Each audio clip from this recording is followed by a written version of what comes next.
Hi kids, hello everyone. Ma'am is live. Everybody can see me and hear me. Let me know in the chat section.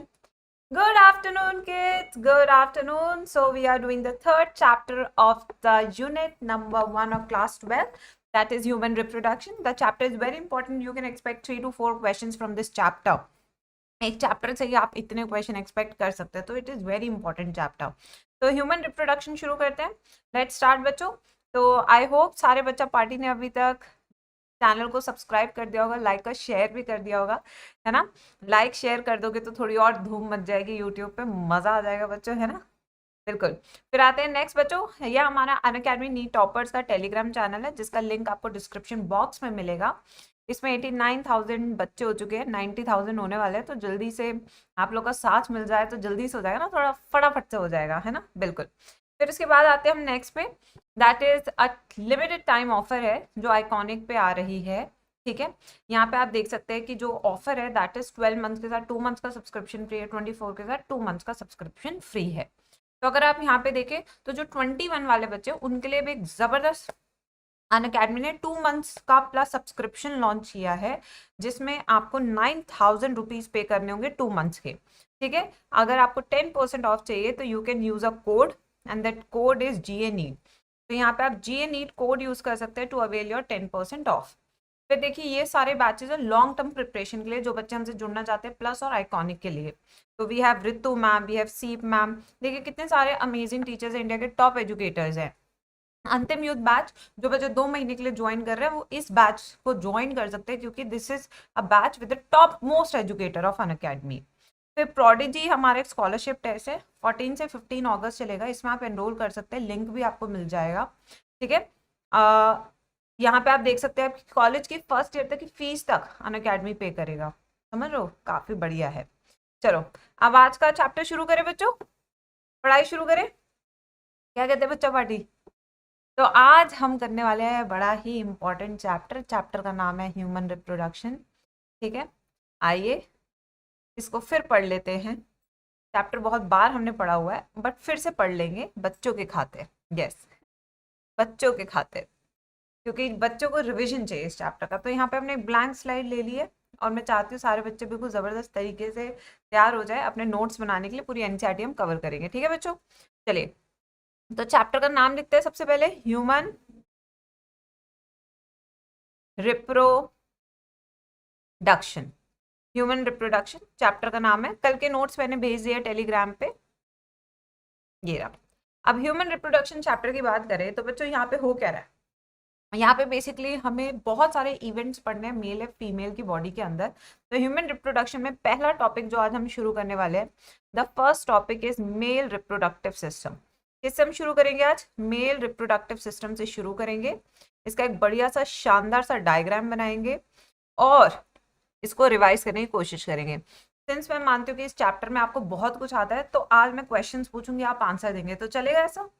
Yes बच्चों जल्दी से बताओ. तो ये चलेगा ना, दौड़ेगा. चलो फिर इसको दौड़ा देते हैं. चलो आ जाते हैं. यस चलो मेल रिप्रोडक्टिव सिस्टम शुरू करते हैं. तो सबसे पहला बच्चा यहाँ पे एक है एक्स्ट्रा एब्डोमिनल. एक्स्ट्रा एब्डोमिनल का मतलब क्या है, जो एब्डोमेन से बाहर है, into a sac like structure called, what do you call that sac like structure बच्चों, जल्दी से बताओ चैट बॉक्स में. This sac like structure is called as scrotum. क्या बोलते हैं इसको, स्क्रोटम. और इसके अंदर एक्स्ट्रा एब्डोमिनल क्या प्रेजेंट होती है, टेस्टिस. क्या प्रेजेंट होती है, टेस्टिस. और ये जो टेस्टिस होती है कितने पेयर होते हैं बच्चों, 1 पेयर होता है. ठीक है. And testis is majorly responsible for the process of spermatogenesis. यानी यहीं पे फॉर्मेशन हो रहा है किसका, स्पर्म्स का हो रहा है. तो ये होगी कौन सी प्रोसेस, स्पर्मेटोजेनेसिस. ठीक है बच्चों. यहाँ पे मेन प्रोसेस हो रही है स्पर्मेटोजेनेसिस. अब यहाँ पे अगर टेस्टिस की बात करें, जो टेस्टिस है कहाँ पे इनिशियली जब फीमेल प्रेग्नेंट होती है, तो ये टेस्टिस जो है मेल के अंदर मतलब कि एब्डोमेन में होती है. But during 7th month of pregnancy, कौन सा मंथ ऑफ प्रेगनेंसी बच्चों जल्दी से बताओ, ड्यूरिंग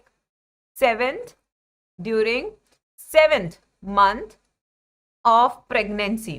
तो जब प्रेगनेंसी चल रही है उसके 7वें महीने में जो टेस्टिस है वो डिसेंड कर जाती है into scrotum. Testis descend testis descend into scrotum, तो स्क्रोटम में आ गए बच्चों। दैट्स वाई जो टेस्टिस है वो क्या कहलाई जाएगी, such a testis is called as extra abdominal. ऐसी टेस्टिस को हम क्या कहते हैं, जो एब्डोमेन से बाहर है, एक्स्ट्रा एब्डोमिनल टेस्टिस उसे बोलते हैं। अब सवाल ये उठता है कि भाई ये बाहर क्यों आई, वाई, क्यों डिसेंड हुआ। डिसेंड इसलिए हुआ क्योंकि बच्चों यहाँ पे हमें जो टेम्परेचर है वो मेंटेन करना है। कितना मेंटेन करना है, 2 से 2.5 डिग्री सेल्सियस लेस होना चाहिए as compare to body temperature, as compare to body temperature. क्योंकि जब बॉडी टेम्परेचर से कम होगा टेस्टिस का टेम्परेचर, तभी तो कौन सी प्रोसेस होगी बच्चों, स्पर्मेटोजेनेसिस। तो इसका मेन सिग्निफिकेंस क्या है, सिग्निफिकेंस है स्पर्मेटोजेनेसिस कराना। अगर ज्यादा टेम्परेचर है, ज्यादा टेम्परेचर को क्या कंडीशन बोलते हैं, ज्यादा टेम्परेचर की कंडीशन को हम बोलते हैं हाइपरथर्मिया। ठीक है, मान लो कि टेस्टिस डिसेंड नहीं हुई, बोलो मान लिया मैम, ठीक है, मान लो टेस्टिस डिसेंड नहीं हुई, तो उस कंडीशन को क्या कहते हैं, क्रिप्टोरकाइडिज्म। क्या कहते हैं, क्रिप्टोरकाइडिज्म। तो क्रिप्टोरकाइडिज्म एक ऐसी सिचुएशन है जहां पे टेस्टिस डिसेंड नहीं करती है, टेस्टिस डू नॉट डिसेंड। जब टेस्टिस डिसेंड नहीं कर रही है तो testis will experience high temperature and this high temperature is called as hyperthermia. क्या कहते हैं उसको, हाइपरथर्मिया बोलते हैं द हाई टेम्परेचर को। ठीक है, तो ये हो गया आपका हाइपरथर्मिया। अब हाइपरथर्मिया के कारण क्या होगा, there would be no spermatogenesis, no spermatogenesis. ठीक है बच्चों, तो अगर डॉक्टर को पता लग गया कि 7वें महीने में टेस्टिस डिसेंड नहीं हो रही है, तो किस चीज का इंजेक्शन देगा फीमेल को, तो उस केस में फीमेल को इंजेक्शन लगेगा किसका, टेस्टोस्टेरोन का। क्योंकि मेन रीजन क्या होता है क्रिप्टोरकाइडिज्म का, डेफिशिएंसी ऑफ टेस्टोस्टेरोन। ठीक है, तो इसलिए टेस्टोस्टेरोन का इंजेक्शन दे दो, डिसेंड कर जाएगी, लल्ला खुश माता भी खुश। ठीक है, सब खुश, बिल्कुल बढ़िया से। अब आते हैं नेक्स्ट पे। तो ये तो था थोड़ी सा स्टोरी। अब स्टोरी में एक चीज हमको और समझनी है कि ये एब्डोमेन से जिस रास्ते से ये टेस्टिस नीचे आती है, उस रास्ते को हम क्या बोलते हैं बच्चों, उसे हम कहते हैं इंग्विनल कैनाल। क्या बोलते हैं बच्चों, यस, उसको हम बोलते हैं इंग्विनल कैनाल। तो इंग्विनल कैनाल पैसेज है जहां से टेस्टिस डिसेंड करती है, from where testis descend, from where testis descend, ये लिख लेते हैं। ठीक है बच्चों, ये हो गया आपका इंग्विनल कैनाल। और इंग्विनल हर्निया क्या होता है फिर, then what is inguinal hernia. तो अब हम अगर यहाँ पे बात करें इंग्विनल हर्निया की, इंग्विनल हर्निया, तो इंग्विनल हर्निया क्या है बच्चों, जो लार्ज इंटेस्टाइन है वो फूल के वटाटा बड़ी हो जाती है। क्या हो जाती है, बड़ी हो जाती है। तो फूलने के बाद वो सारा प्रेशर किस पे देती है, स्क्रोटम पे। This is a very painful condition and this condition is called inguinal hernia. ठीक है, so here large intestine swells such that it becomes very painful condition, it becomes very painful condition। ठीक है बच्चों, ये आपका inguinal hernia. तो ये सारे टर्म सब बच्चों ने लिख लिए, जो पढ़ने आए हैं वो बता सकते हैं। बाकी इस चैप्टर में मैं एक्सपेक्ट करती हूँ कि चैट्स देखने का कोई मतलब ज्यादा रहता नहीं है, अपना पढ़ाओ बढ़िया से, यही काम रहता है। यस बच्चों, तो मैंने हाईलाइट कर दिया जो पॉइंट्स आपको नोट्स पे वापस से रिवाइज करने जरूरी है। तो अभी तो जस्ट हमने डायग्राम बनाना शुरू किया है, अब डायग्राम को चलो आगे कंटिन्यू भी करते हैं। लेट्स कंटिन्यू, यस आगे कंटिन्यू करते हैं, आ जाओ। तो यहाँ पे हम क्या देख रहे हैं बच्चों कि भाई टेस्टिस में स्पर्म तो बन चुका है, यानी स्पर्मेटोजेनेसिस तो हो चुका है। अब स्पर्मेटोजेनेसिस के बाद जो स्पर्म है वो किससे जाएगा, एक लंबी कॉइल टिब्यूल से, उसको क्या कहते हैं, एब्डिडाइमस। ठीक है, तो ये हो गया आपका एब्डिडाइमस, यहाँ पे लिखना सही रहेगा इसे। तो ये हो गया आपका एब्डिडाइमस। तो अगर एब्डिडाइमस की बात करें तो पेयर्ड है या अनपेयर्ड है, जल्दी से बताइए बच्चों। दिस इज पेयर्ड, ये पेयर्ड होता है और हाईली कॉइल्ड होता है, तो यानी कि लॉन्गेस्ट डक्ट होता है मेल रिप्रोडक्टिव सिस्टम का। तो ये क्या होता है बच्चों, लॉन्गेस्ट डक्ट होता है किसका, मेल रिप्रोडक्टिव सिस्टम का। ठीक है, उसके बाद एब्डिडाइमस से जो स्पर्म है वो कहां जाएगा बच्चों, एक लॉन्ग डक्ट में, एंड दिस लॉन्ग डक्ट जो कि एब्डोमेन में एंटर कर रही है, this long duct is called as vas deferens. इसे क्या बोलेंगे हम? वास डिफरेंस बोलेंगे। और इस वास डिफरेंस के बारे में बात करें तो ये भी क्या होती है बच्चों? पेयर्ड होती है। ये भी क्या होती है? पेयर्ड होती है। ठीक है, ये याद रखना, पेयर्ड अनपेयर्ड, यहीं से क्वेश्चन आता है मेजर। ठीक है, फिर अगर अब नेक्स्ट चीज पे आए, let's come to the next thing. अब ये जो है वास डिफरेंस, इसके अंदर केवल और केवल स्पर्म्स हैं। क्या इसके अंदर? केवल और केवल स्पर्म्स। अब क्या हो रहा है बच्चों? ये है सेमिनल वेसिकल, ये सेमिनल वेसिकल है, सेमिनल वेसिकल ये रहा seminal vesicle. Seminal vesicle paired और अनपेयर्ड? जल्दी बताओ। This is also paired accessory organ, ये भी पेयर्ड है। अब इसकी डक्ट से सिक्रीशन आ रहा है। अब देखो ये दोनों साथ में मिल गई। जब सिक्रीशन ऑफ सेमिनल वेसिकल और स्पर्म मिलता है तो उस डक्ट को क्या बोलते हैं?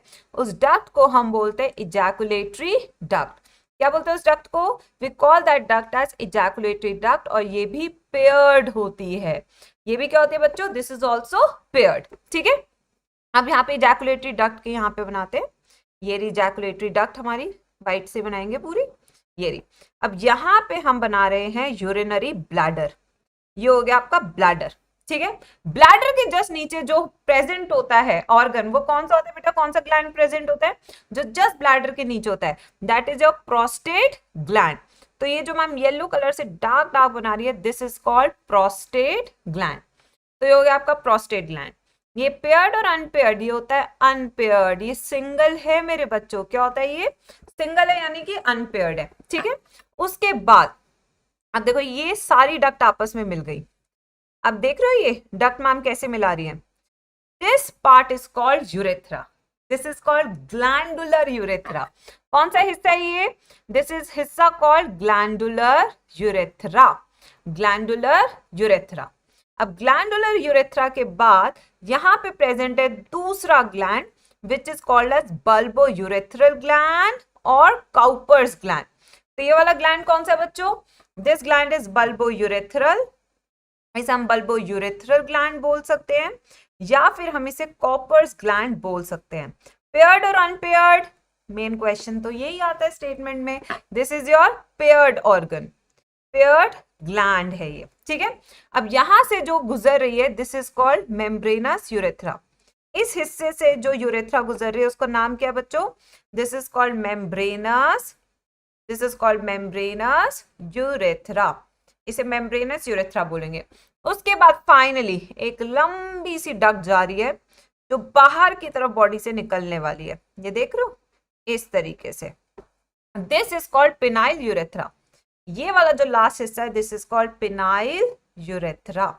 ये हो गया पिनाइल यूरेथ्रा। और इस तरीके से हो गया स्ट्रक्चर फिनिश। बेटा को समझ में आया? बहुत ज्यादा इंफॉर्मेशन लिख दी एक स्लाइड पे, समझ में आया सबको? जल्दी से बताओ एवरीवन। अब इसको समझने के लिए हम क्या करेंगे? एक पैसेज लिखेंगे।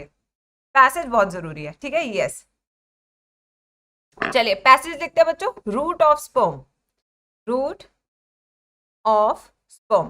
तो इसको फटाफट से एक बार रिवाइज कर लेते हैं क्लास में, जिससे कि बच्चों के दिमाग में अच्छे से छप जाए। छाप देते हैं आज तुम्हारे दिमाग में, ठीक है? तो सबसे पहले कहां से शुरू करें बच्चों? टेस्टिस। टेस्टिस के बाद कहां जाएगा? चलो चलो जल्दी जल्दी डायग्राम देखो और आंसर बताते जाओ। यस, एपिडाइमस, एपिडाइमस। फिर उसके बाद कहां जाएगा बच्चों? Vas deferens. उसके बाद कहां जाएगा? Ejaculatory duct, ejaculatory duct. उसके बाद इजैकुलेटरी डक्ट के बाद यस ग्लैंडुलर यूरेथ्रा।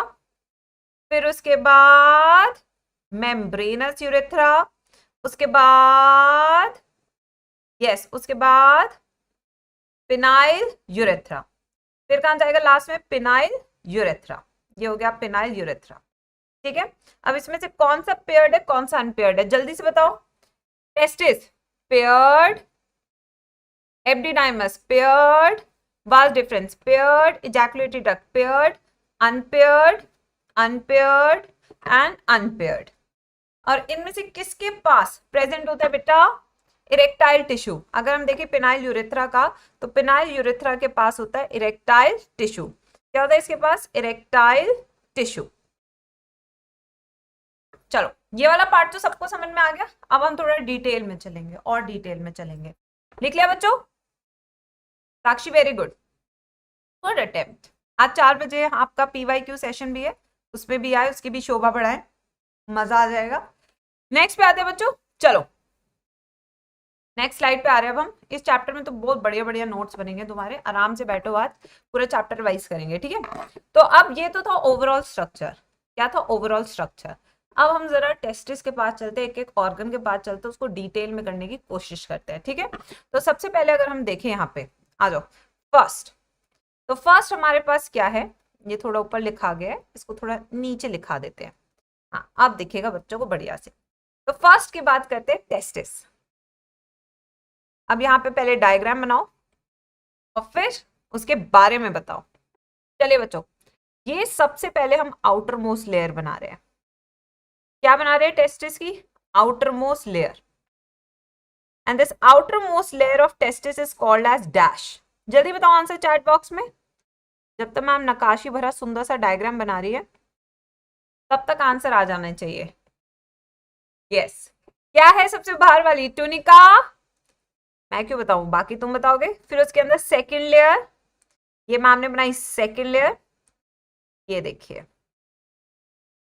ये देखिए कितना बढ़िया बन रहा है, ये हो गई सेकंड लेयर, बिल्कुल। फिर बना रहे थर्ड लेयर, ये देखिए ये थर्ड लेयर है, it's not a true membrane, ये थर्ड लेयर, ठीक है बच्चों। चलिए बच्चों ने बताना शुरू कर दिया, वेरी नाइस। तो सबसे पहले हम बाहर वाली की बात करेंगे, बाहर वाली। दिस इज कॉल्ड ट्यूनिका वास्कुलोसा, नहीं ट्यूनिका वैजिनालिस। क्या बच्चों? कुछ ही बच्चों ने सही आंसर दिया, बाकी बच्चों को पिटाई लगनी चाहिए। क्या है? ट्यूनिका वैजिनालिस, ठीक है। ये क्या है? Double membrane. ये क्या बच्चों? Double membrane. फिर उसके बाद it act as a shock absorber, shock absorb करता है, शॉक एब्जॉर्बर, ठीक है बिल्कुल। फिर उसके बाद जो सेकंड पे है, जो हमने व्हाइट कलर से बनाई है, this second is called tunica albuginea. इसे क्या बोल रहे हैं? Tunica albuginea. ये टूनिका एल्बुजिनिया किससे बनी है? फाइब्रस कनेक्टिव टिश्यू से बनी है। किससे बनी है? फाइब्रस कनेक्टिव टिश्यू से बनी है। यानी इसका काम क्या हो गया? To provide strength. ये क्या प्रोवाइड करने वाली है? स्ट्रेंथ। उसके बाद इनर मोस्ट लेयर यानी कि थर्ड लेयर कौन सी है? Tunica vasculosa. वैस्कुलोसा, वैस्कुलोसा से क्या पता लग रहा है? वेसल्स, यानी कि किससे बनी है? ब्लड वेसल से बनी हुई है, ठीक है। यस, किससे बनी है बच्चों? It is formed of blood vessels, तो पूरी ब्लड वेसल से बनी हुई है, ठीक है। उसके बाद आते हैं इसके कंपार्टमेंट्स की। तो बेटा टेस्टिस के अंदर कितने लॉब्यूल्स होते हैं? यस, जल्दी बता दो कितने। एक टेस्टिस के अंदर 250 लॉब्यूल्स होते हैं, 250 लॉब्यूल्स, ठीक है। तो ये एक एक क्या है? ये एक लॉब्यूल है। और एक टेस्टिस के अंदर वन टेस्टिस कंटेन्स और कंसिस्ट ऑफ 250 लॉब्यूल्स या कंपार्टमेंट्स, ठीक है। ये लाइन बिल्कुल एनसीईआरटी के। उसके बाद next, each lobule now contains 1 to 3 seminiferous tubules। तो ये आप देख रहे हैं जो मैम ने ऑरेंज कलर से बनाई है, ये क्या बच्चों? Seminiferous tubule. ये क्या है? Seminiferous tubule. तो यानी कि हर एक लॉब्यूल में, each lobule consist of 1 to 3 seminiferous tubule. And what is the function of seminiferous tubule? The function of seminiferous tubule is spermatogenesis। यानी यहीं पे क्या प्रोसेस हो रही है? स्पर्म बनने की प्रोसेस यहीं पे होती है, ठीक है बच्चों। अब ये सारे के सारे सेमिनिफेरस ट्यूब्यूल है। अब ये आपस में कुछ इस तरीके से जाल सा बना रहे हैं मेरे बच्चों, जाल सा बना लिया, क्या बात है। इस जाल को हम क्या कहते हैं? रेटे टेस्टिस। क्या बोलते हैं इस जाल को? रेटे टेस्टिस। ये रेटे टेस्टिस से 10 से 12 तरह की छोटी छोटी नलिकाएं निकलती हैं। ये देखो 1 नलिका, दूसरी, तीसरी, ऐसे 10 से 12। और इन नलिकाओं को क्या बोलते हैं? वासा एफरेंशिया। क्या बोलते हैं बच्चों? वासा एफरेंशिया। ये सारी आपस में जुड़ के किस में खुलती हैं? ये खुलती है एपिडाइमस में। किस में खुलती है बच्चों? एपिडाइमस। और पहला हिस्सा कौन सा होता है एपिडाइमस का? जहां पे टोपी पहनते हो, यानी कि कैप्यूट। कैप्यूट एपिडाइमस, फिर कॉर्पस, फिर कॉर्डा। ये हो गए एपिडाइमस के पार्ट। ठीक है, तो ये हो गया हमारा स्ट्रक्चर ऑफ टेस्टिस। तो इसके बारे में अब हम और डिटेल में लिखेंगे बच्चों। चलिए लिख लेते हैं। तो सबसे पहले सेमिनिफेरस टिब्यूल लिखेंगे बच्चे।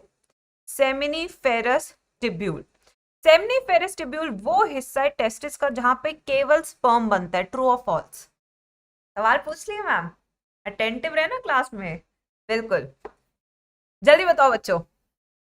तो यहाँ पे अगर देखिए सेमिनिफेरस टिब्यूल में केवल स्पर्म्स बनते हैं, तो आपका आंसर होगा नो जी नो, हार्मोन भी तो बनते हैं। तो seminiferous tubules are the site for the formation of sperm plus hormones. बहुत तरह के हार्मोन्स है, अभी हम नेक्स्ट स्लाइड में करने वाले हैं। ट्रू कौन बोला? ट्रू कौन बोला? कौन बोला? तुम बोले। नालायको, नालायकों की फौज। इस चैप्टर में भी गलती कर दी, पाप लगेगा तुम्हें, पाप। सबसे पढ़ने के बाद भी गलत आंसर दे दिए। फिर कहां जाएगा बच्चों? रेटे टेस्टिस। रेटे टेस्टिस, उसके बाद का जाएगा वासा एफ्रेंशिया। अगर वासा एफ्रेंशिया की बात करें तो ये क्या है? 10 to 12 डक्ट्स। 10 to 12 ducts. उसके बाद ये किस हिस्से में जाएगा? ये जाएगा कैप्यूट एपिडाइमस। कैप्यूट एपिडाइमस। ठीक है, फिर उसके बाद कॉर्पस, उसके बाद कॉर्डा एपिडाइमस। स्पेलिंग गलत हो गई। एपिडाइमस। ठीक है बच्चों, अब आते हैं जरा एपिडाइमस के फंक्शन। कौन बच्चा सबसे पहले मुझे इनके फंक्शन बताएगा? चलो राम, बेटा राम, आप सब समझे यहाँ पे क्या फंक्शन है एपिडाइमस का। बहुत इंपॉर्टेंट फंक्शन है, एक एक करके लिखवा रही हूँ। नीट में क्वेश्चन आ चुका है, तो सब बच्चे ध्यान से सुनेंगे। बिल्कुल कैसे सुनेंगे बच्चे? सब ध्यान से सुनेंगे, इनका फंक्शन बता रही हूँ। ठीक है, चलो बेटा, पहला फंक्शन सब ध्यान से सुने।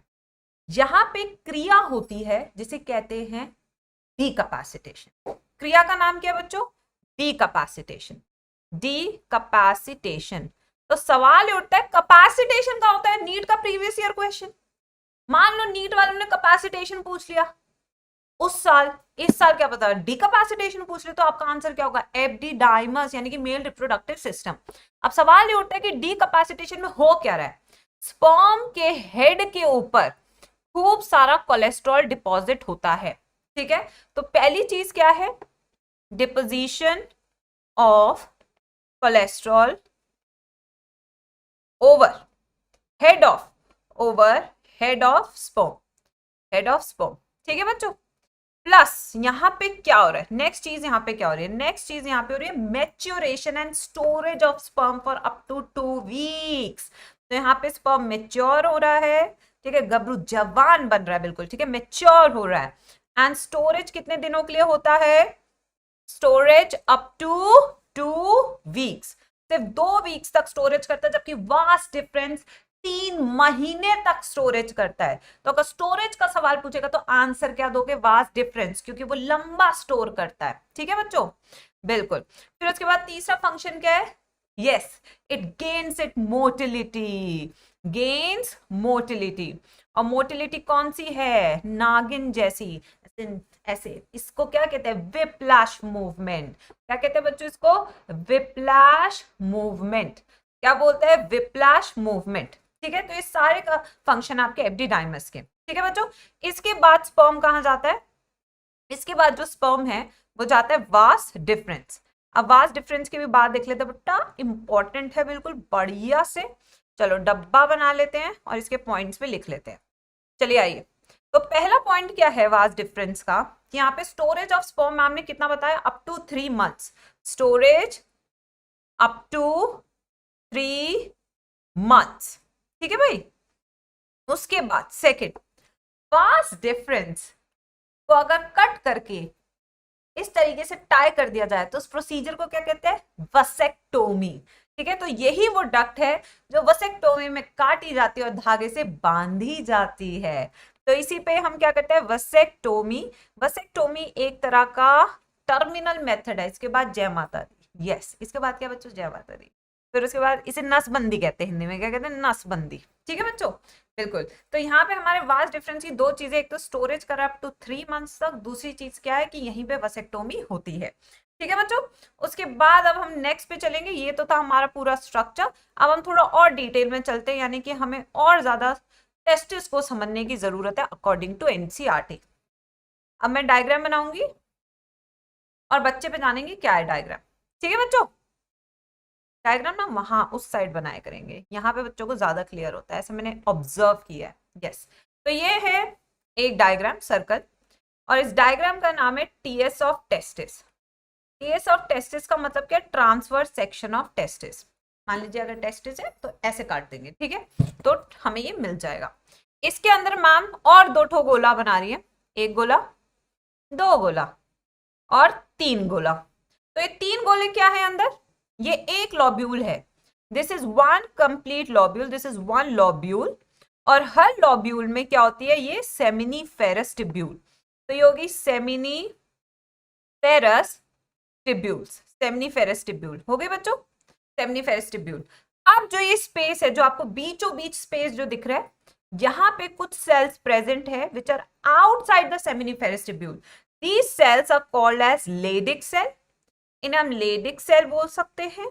इन्हीं सेल्स को हम इंटरस्टिशियल सेल भी बोल सकते हैं। क्या बोल सकते हैं, इंटरस्टिशियल सेल भी बोल सकते हैं। ठीक है, because they are present outside the seminiferous tubule. ठीक है, they are present outside seminiferous tubule. ठीक है, फिर आते हैं नेक्स्ट पे।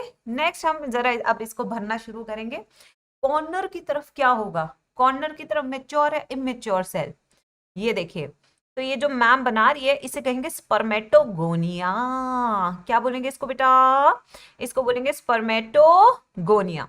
तो ये बना दिया हमने स्पर्मेटोगोनिया। स्पर्मेटोगोनिया से बना रहे primary oocyte, sorry primary spermatocyte. ये प्राइमरी स्पर्मेटोसाइट बना दिए। ठीक है, बीच बीच में थोड़े से सेल्स हमें अलग तरीके के बनाने हैं।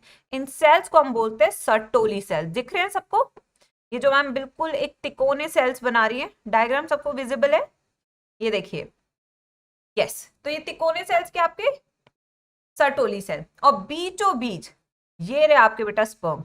ये देखिए बिल्कुल तैयार हैं, पूंछ के लिए बिल्कुल तैयार है। पूंछ समझ रहे हैं, यस, हमला करने के लिए तैयार। पूंछ समझते हैं आप लोग, बहुत ही अच्छा हिंदी शब्द है। तो यहाँ पे देखते हैं, ये है सर्टोली सेल, ये सर्टोली सेल जो कि सेमिनीफेरस टिब्यूल के अंदर है। ये है आपके स्पर्म सेल, यानी कि जो गैमीट बनाएंगे।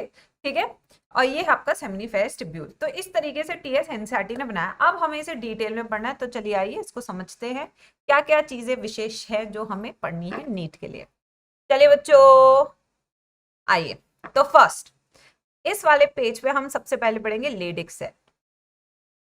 क्या नाम था दूसरा, इंटरस्टिशियल सेल। ठीक है, यस, ये क्या है, इंटरस्टिशियल सेल, यही नाम है ना, इंटरस्टिशियल सेल। अब लेडिक सेल हो या इंटरस्टिशियल सेल हो, आखिर कर क्या रहा है इस वाले सेल को। ठीक है, इस वाले सेल को जो बिल्कुल बढ़िया से सिग्नल देता है, उस हार्मोन का नाम क्या है, एलएच। एल से याद रखना है लेडिक, एल से याद रखना है एलएच। मेल सिस्टम में, ठीक है, मेल सिस्टम में इसी एलएच को आईसीएसएच भी बोलते हैं। क्या बोलते हैं, ICSH, where ICSH stand for interstitial cell stimulating hormone, interstitial cell stimulating hormone. ठीक है बच्चों, ये एक चीज है। फिर उसके बाद आते हैं नेक्स्ट चीज, ये करता क्या है। तो इन वाले सेल्स पे एलएच आया, इनको क्या किया, तरोताजा किया। तरोताजा होने के बाद इसने क्या बनाया बच्चों, इसे बनाया एंड्रोजन। और जो एंड्रोजन भर भर के मेल बॉडी में बनता है, उस एंड्रोजन का नाम क्या होता है, टेस्टोस्टेरोन। क्या नाम होता है, टेस्टोस्टेरोन। ठीक है, ये हो गया। अब आते हैं दूसरे सेल्स के पास। तो बेटा दूसरी स्लाइड पे चले, जल्दी बताइए, दूसरी स्लाइड पे चले बच्चा party. Come on kids, like तो कर दो यार सेशन को। चले, आइए, चलिए बच्चों, अब हम नेक्स्ट पे आते हैं। यहाँ पे हम 2-3 तरह के सेल्स के बारे में बात करने वाले हैं। आ जाइए। तो सबसे पहला जो सेल आज हम बात करेंगे, जो कि सेमिनिफेरस ट्यूब्यूल के अंदर होता है, वो कौन सा है बच्चों? Sertoli cell. Sertoli cell. इसी सर्टोली सेल को और किस नाम से कहते हैं? Nurse cell. और क्या नाम है इसका? Nurse cell. और इसी का तीसरा नाम क्या है? यस, बताइए, इसी का तीसरा नाम क्या है? सस्टेंटिकुलर सेल। क्या नाम है? सस्टेंटिकुलर सेल। ये इसके सारे नाम है मेरे बच्चों। वही तो बायो इसलिए तो टफ हो जाती है याद करनी, क्योंकि इसमें नाम बहुत है। ठीक है, अब तो बेटा अब ट्रिक बता रहे, 3S ट्रिक। क्या है ट्रिक का नाम? 3S। अब 3S क्या कहता है? 3S कहता है कि जो हमारा सर्टोली सेल है वो किस हार्मोन से स्टिमुलेट होता है? FSH। ठीक है, तो यानी कि क्या हो रहा है? FSH आएगा, किस पे काम करेगा बच्चों? सर्टोली सेल पे काम करेगा। सर्टोली सेल बहुत कुछ बनाएगा, जिसके कारण स्पर्मेटोजेनेसिस होगी। क्या होगी? स्पर्मेटोजेनेसिस। अब सर्टोली सेल की क्या क्या फंक्शन है? पहला तो स्पर्मेटोजेनेसिस करवाना, दूसरा न्यूट्रिशन किसको देना? स्पर्म्स को। ठीक है, फिर बच्चों तीसरा, it also produces hormone called inhibin. कौन सा हार्मोन बनाता है बच्चों? ये इनहिबिन। और इनहिबिन किस पे नेगेटिव फीडबैक भेजता है? PYQ question, PYQ। ये इनहिबिन नेगेटिव फीडबैक भेजता है केवल FSH को। तो inhibin stops secretion of FSH, stop secretion of FSH। Very very important. Next अगर हम बात करें तो यहीं से बनता है एंटी मुलेरियन फैक्टर। क्या बनता है बच्चों? Anti Mullerian factor. अगर एंटी मुलेरियन फैक्टर की बात करें तो ये वो फैक्टर है जो मेल के अंदर ओविडक्ट और यूट्रस को बनने नहीं देगा। अगर ये फैक्टर रिलीज हो गया मेल के अंदर तो फिर समझ जाओ क्या होगा। ठीक है, फिर खेल अलग होगा बिल्कुल। तो यहाँ पे अगर एंटी मुलेरियन फैक्टर की बात करें तो एंटी मुलेरियन फैक्टर क्या है बच्चों? द फैक्टर which inhibits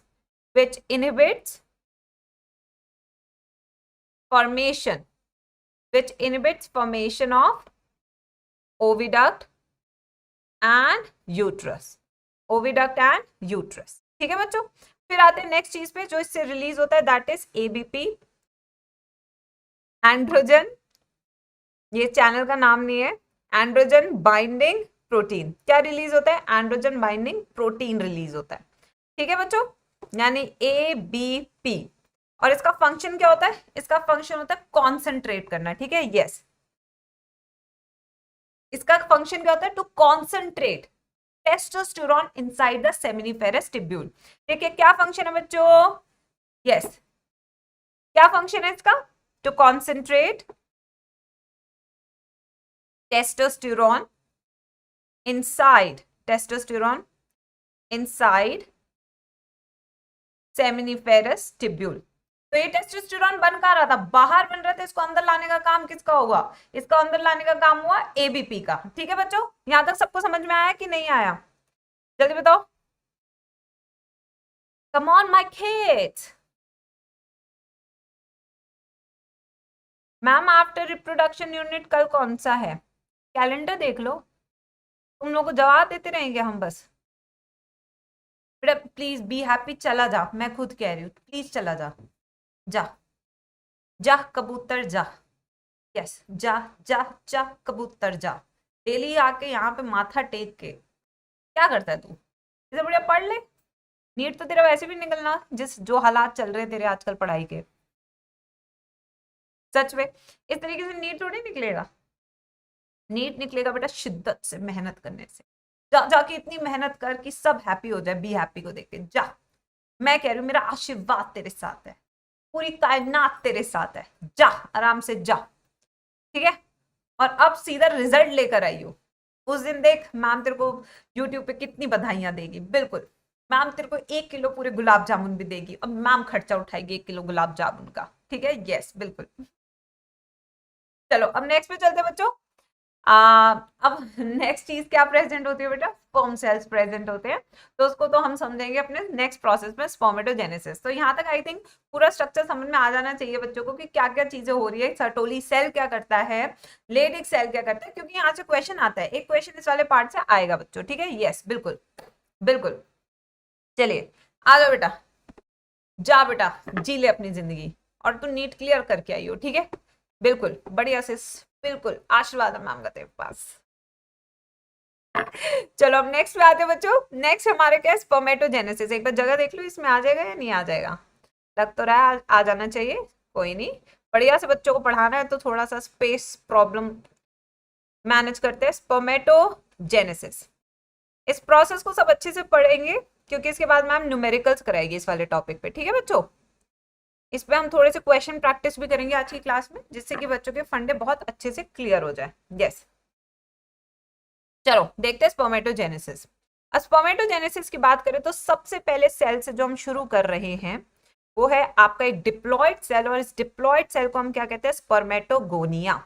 क्या कहते हैं बच्चों, स्पर्मेटोगोनिया।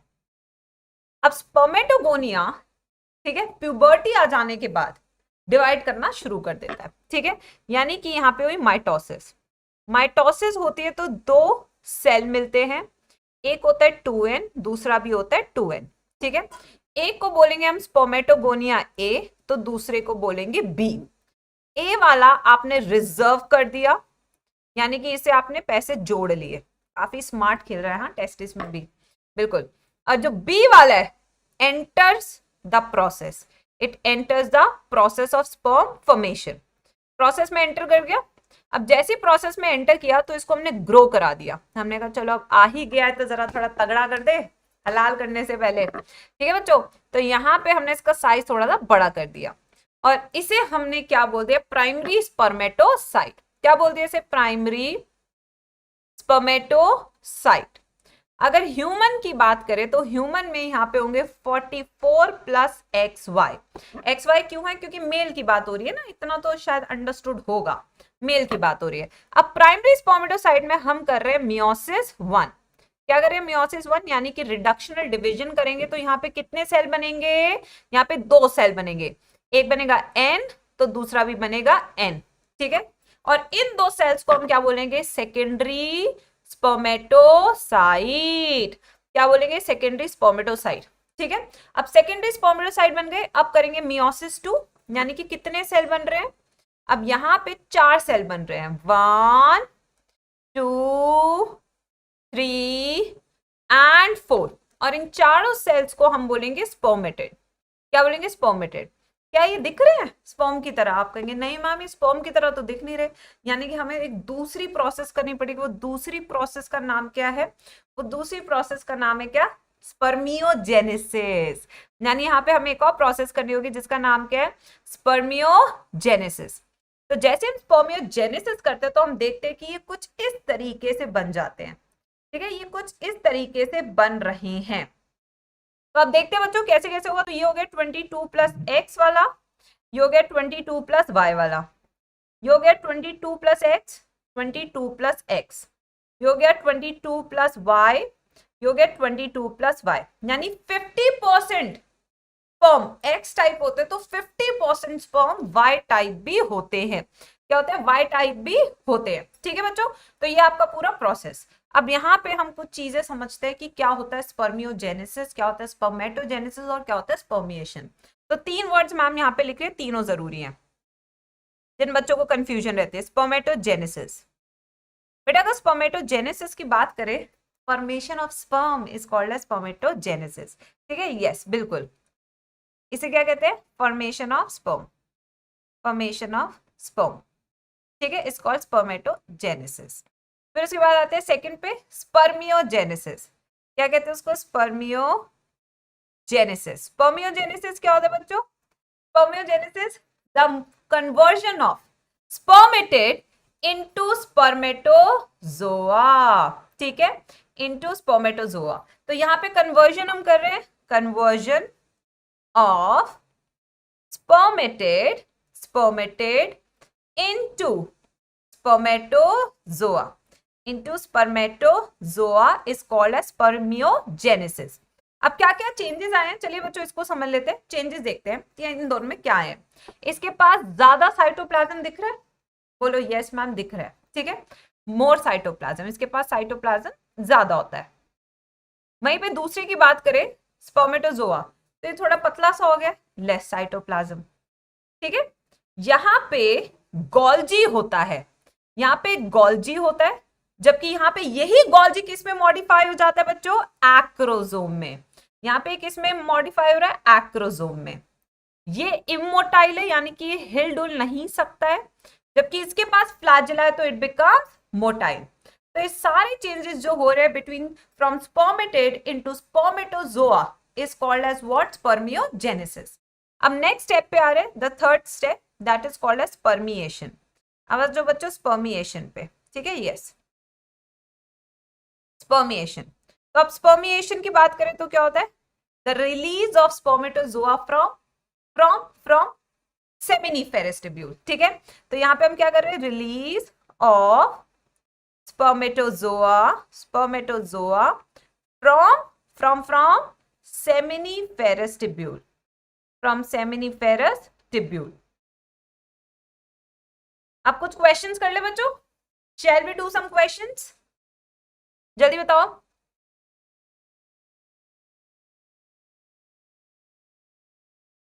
डन। अब कुछ न्यूमेरिकल करते हैं, आ जाओ बच्चों, लेट्स डू सम न्यूमेरिकल। तो क्वेश्चन प्रैक्टिस करते हैं, क्वेश्चन नंबर 1। इससे क्या होगा ना, हाथों हाथ आपके कॉन्सेप्ट स्ट्रॉन्ग हो जाएंगे, आपको पता लग जाएगा कि इस तरीके से क्वेश्चन पूछा जा सकता है, ठीक है। आ जाओ बच्चों, how many, okay, how many spermatozoa are produced if we have 10 secondary spermatocyte।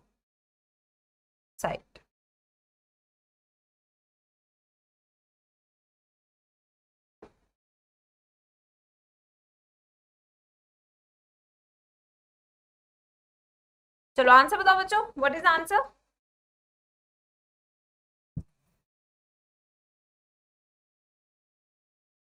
तमर क्या आंसर दिया बेटा, आदित्य मिश्रा, सबके अलग अलग आंसर आ रहे हैं, क्लास में यूनिटी नहीं दिखी इस क्वेश्चन पे, इस क्वेश्चन में ना यूनिटी नहीं दिखी, तो थोड़ा अधूरा सा लग रहा है, यस थोड़ा सा अधूरा लग रहा है बेटा। अगर आपके पास 10 सेकेंडरी स्पर्मेटोसाइट है तो स्पर्मेटोजोआ कितने बनेंगे। अब पीछे वाला फ्लो चार्ट देखते हैं, इधर 2 से 4 बनते हैं, यानी डबल होता है ना, 2 से 4 बनते हैं, यानी कि 2x हो गया। तो अगर 10 है तो इंटू 2, आंसर क्या आएगा, आंसर क्या आएगा। हाँ तुम्हें क्या लगा इतना आसान क्वेश्चन दे देगी मैम, ऐसे ही नंबर डुबा देते हो तुम किसमें, नीट के एग्जाम में। अब पलटो मत, देखो अब पलटने का कोई फायदा नहीं है, मैंने आंसर देख लिया था तब डिस्कस किया है। ये आंसर बच्चों ध्यान से देखो यार बच्चों, क्वेश्चन ऐसे इतना लाइटली मत लो, नीट में अच्छा परफॉर्म करना है आप लोगों ने, बहुत बढ़िया से परफॉर्म करना बल्कि, ठीक है। चलो अब नेक्स्ट पे आते बच्चों, एक और क्वेश्चन कर लेते हैं, सिंस आप यहाँ पे अटक गए, मैंने देखा आपको। How many spermatozoa are formed from 400 spermatids, ठीक है बच्चों। कुछ ऑप्शंस दे रहे हैं यहाँ पे, अपन बोला answers everyone, quickly answers. Vishali, yes बेटा। Sudeep, virtual user, nice name.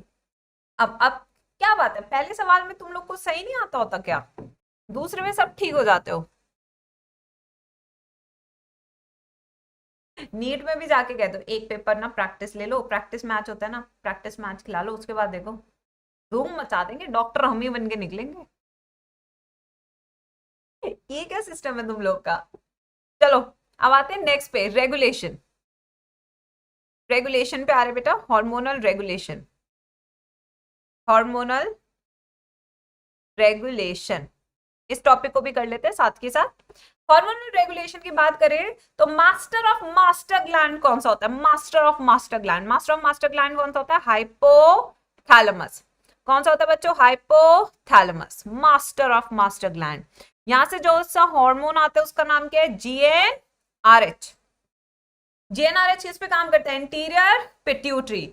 Anterior pituitary का दूसरा नाम क्या है? Adeno hypophysis. एडिनो हाइपोफाइसिस, ये नाम है एंटीरियर पिट्यूटरी का।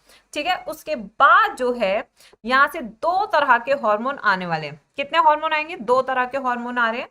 पहला जो हार्मोन है उसका नाम है एफएसएच, दूसरा है आईसीएसएच।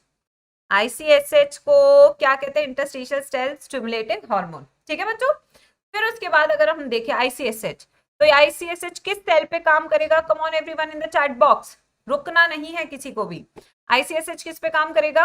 लेडिक सेल, लेडिक सेल, जिन्हें हम इंटरस्टिशियल सेल्स भी बोलते हैं। क्या बोलते हैं? इंटरस्टिशियल सेल्स भी बोलते हैं। उसके बाद लेडिक सेल क्या बनाता है? एंड्रोजन। कौन सा एंड्रोजन बनाता है? टेस्टोस्टेरोन। ठीक है, अब आते हैं नेक्स्ट एफएसएच। ये जो एफएसएच है किस पे काम करता है बच्चों?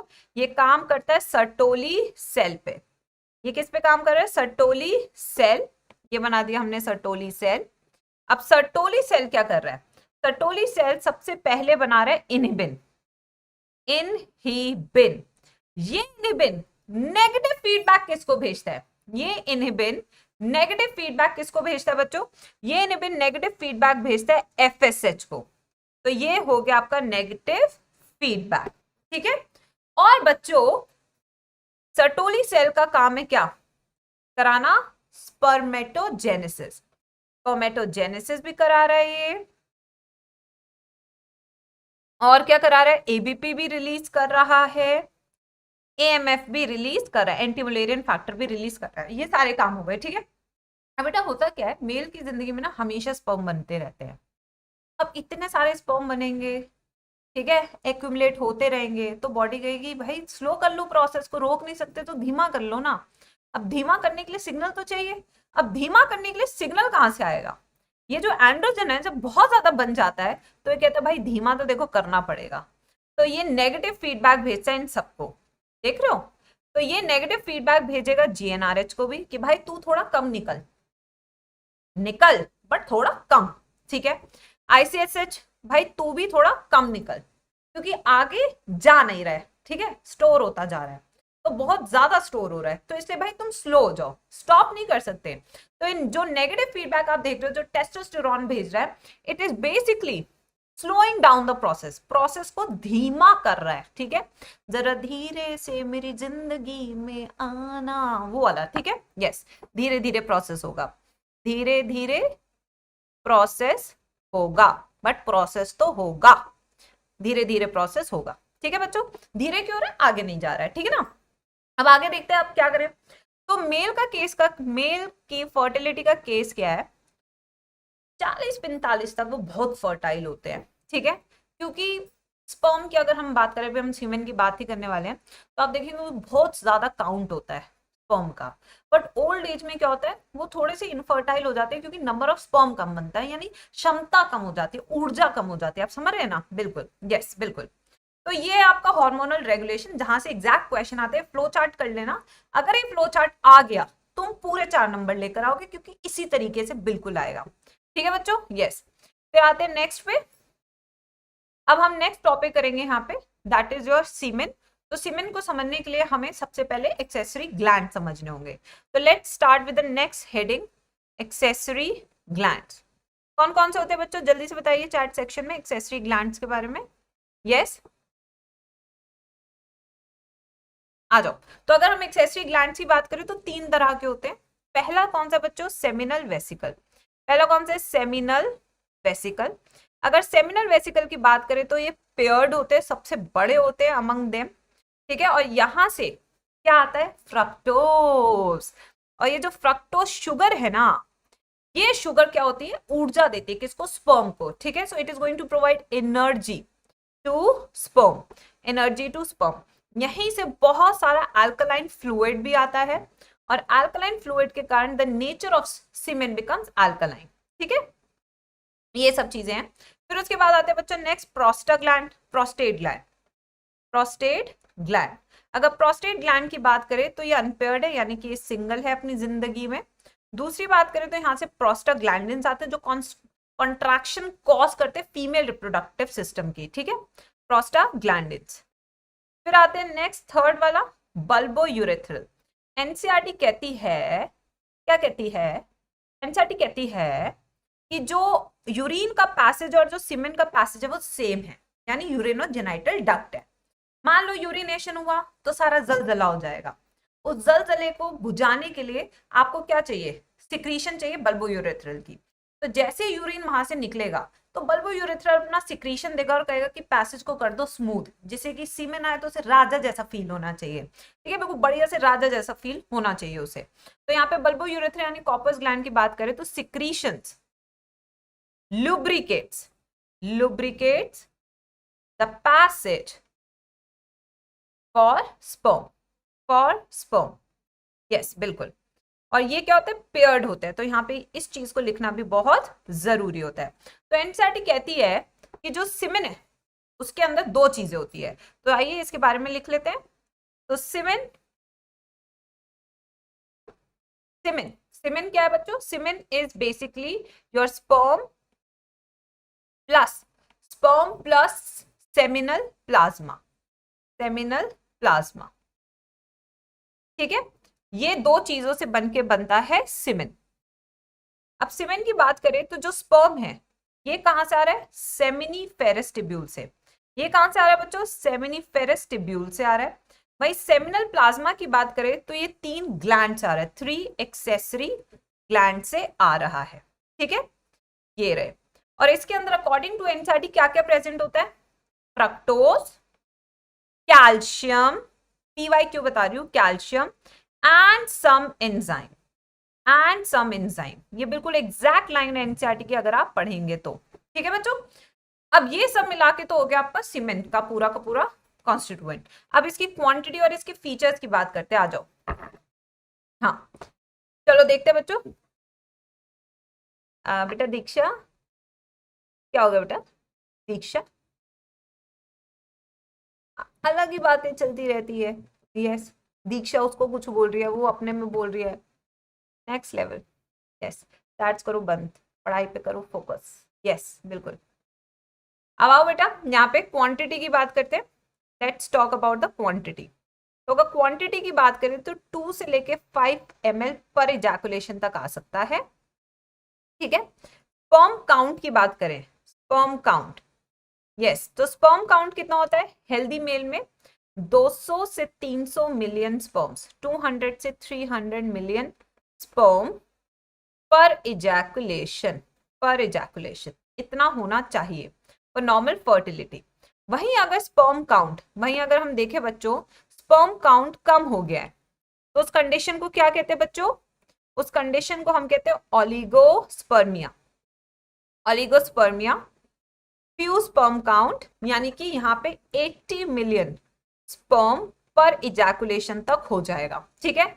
वहीं पे वी हैव एजोस्पर्मिया जहां पे स्पर्म काउंट नेग्लिजिबल है, यानी कि 20 मिलियन स्पर्म, सिर्फ 10% रह जाएगा ओरिजिनल वैल्यू का, ठीक है। यस बच्चों, फिर आते हैं नेक्स्ट पे, थर्ड। उसके बाद है हमारे पास एस्थेनोजूस्पर्मिया। एस्थेनोजूस्पर्मिया क्या होता है बच्चों,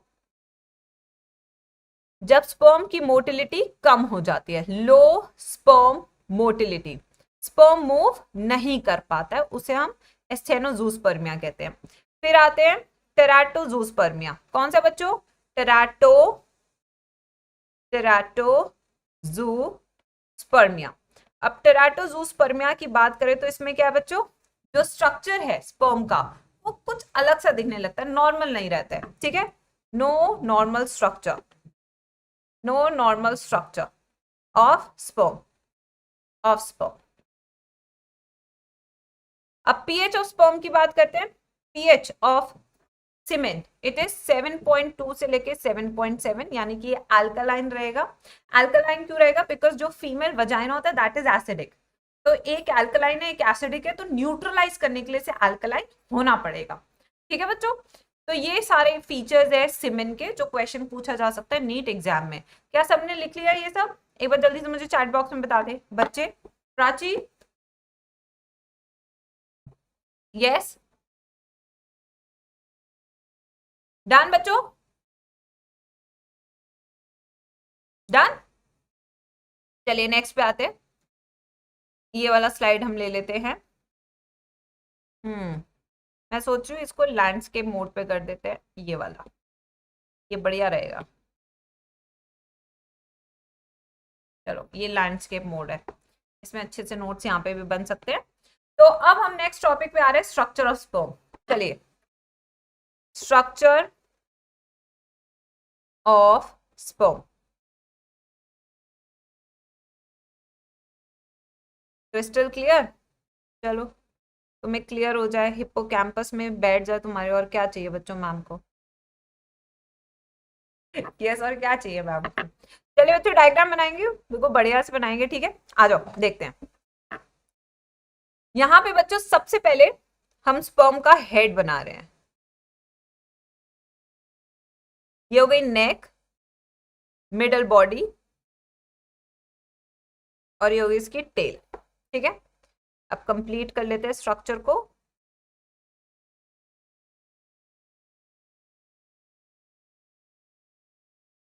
कुछ सही सा बन गया है, सांप जैसा लग रहा है। यहाँ पे ऊपर हम बना रहे हैं एक्रोजोम। ये क्या बना रहे हैं हम? एक्रोजोम।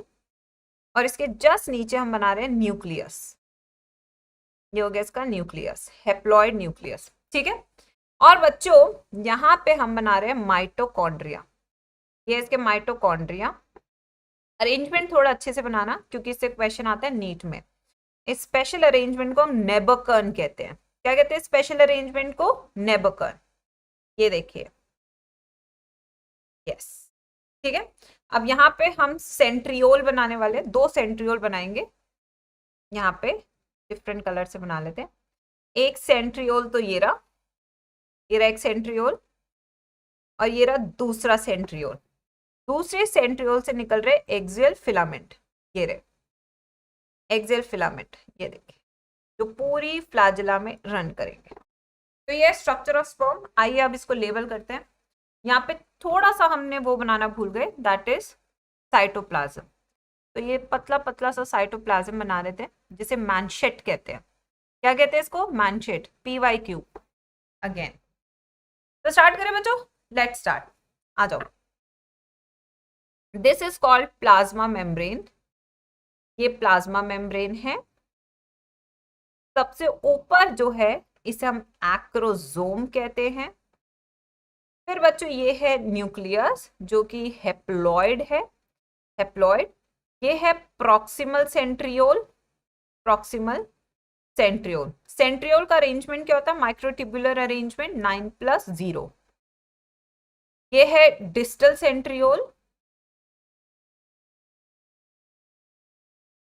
ये है माइटोकॉन्ड्रिया। पहला हिस्सा जो स्पर्म का ये है हेड। ये जो हिस्सा है इसे कहते हैं नेक। ये जो लंबा सा हिस्सा है इसे क्या कहते हैं? Middle piece. क्या कहते हैं बच्चों इसको? Middle piece. और ये जो हिस्सा है इसे हम बोलते हैं टेल। ये तो हो गया स्ट्रक्चर कंप्लीट। अब इसकी डिटेल पढ़ना है, आ जाओ चलो बेटा। यस, ओके साक्षी, नाइस बेटा। नालायकों की फौज मेरे बच्चों। चलो फर्स्ट पॉइंट पे बात करते हैं बेटा, जो चीज पे हमें बात करनी इंपॉर्टेंट है उस पे बात करते हैं, आ जाओ। तो फर्स्ट चीज हम यहाँ पे पढ़ेंगे एक्रोजोम के बारे में, वहां से क्वेश्चन पूछेगा। तो एक्रोजोम किसका मॉडिफिकेशन होता है?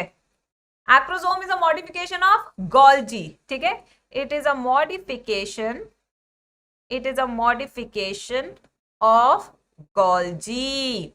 और इसमें एंजाइम कौन से होते हैं? Hydrolytic and proteolytic enzyme.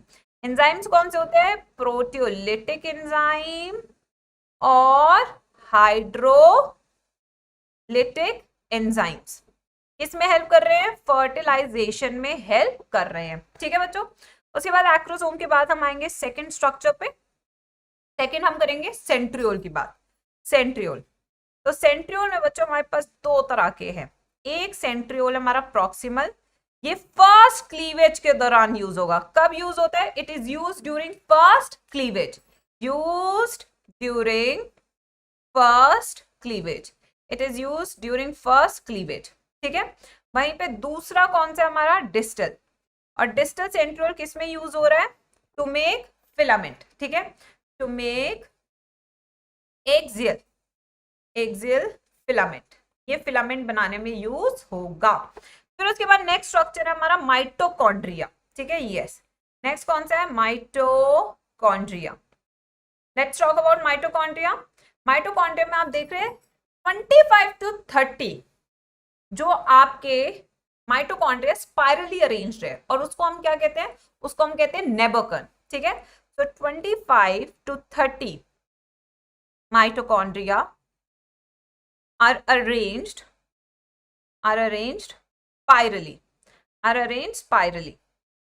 Since they are arranged spirally, this structure is called नेबोकन।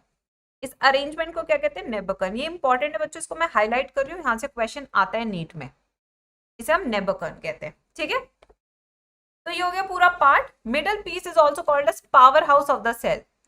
इसे पावर हाउस ऑफ सेल कहते हैं क्योंकि यहाँ पे माइटोकॉन्ड्रिया होता है। अब इसकी मोस्ट फेमस लाइन हमें डिस्कस करनी है बच्चों, मोस्ट फेमस लाइन। तो let's discuss the most famous line.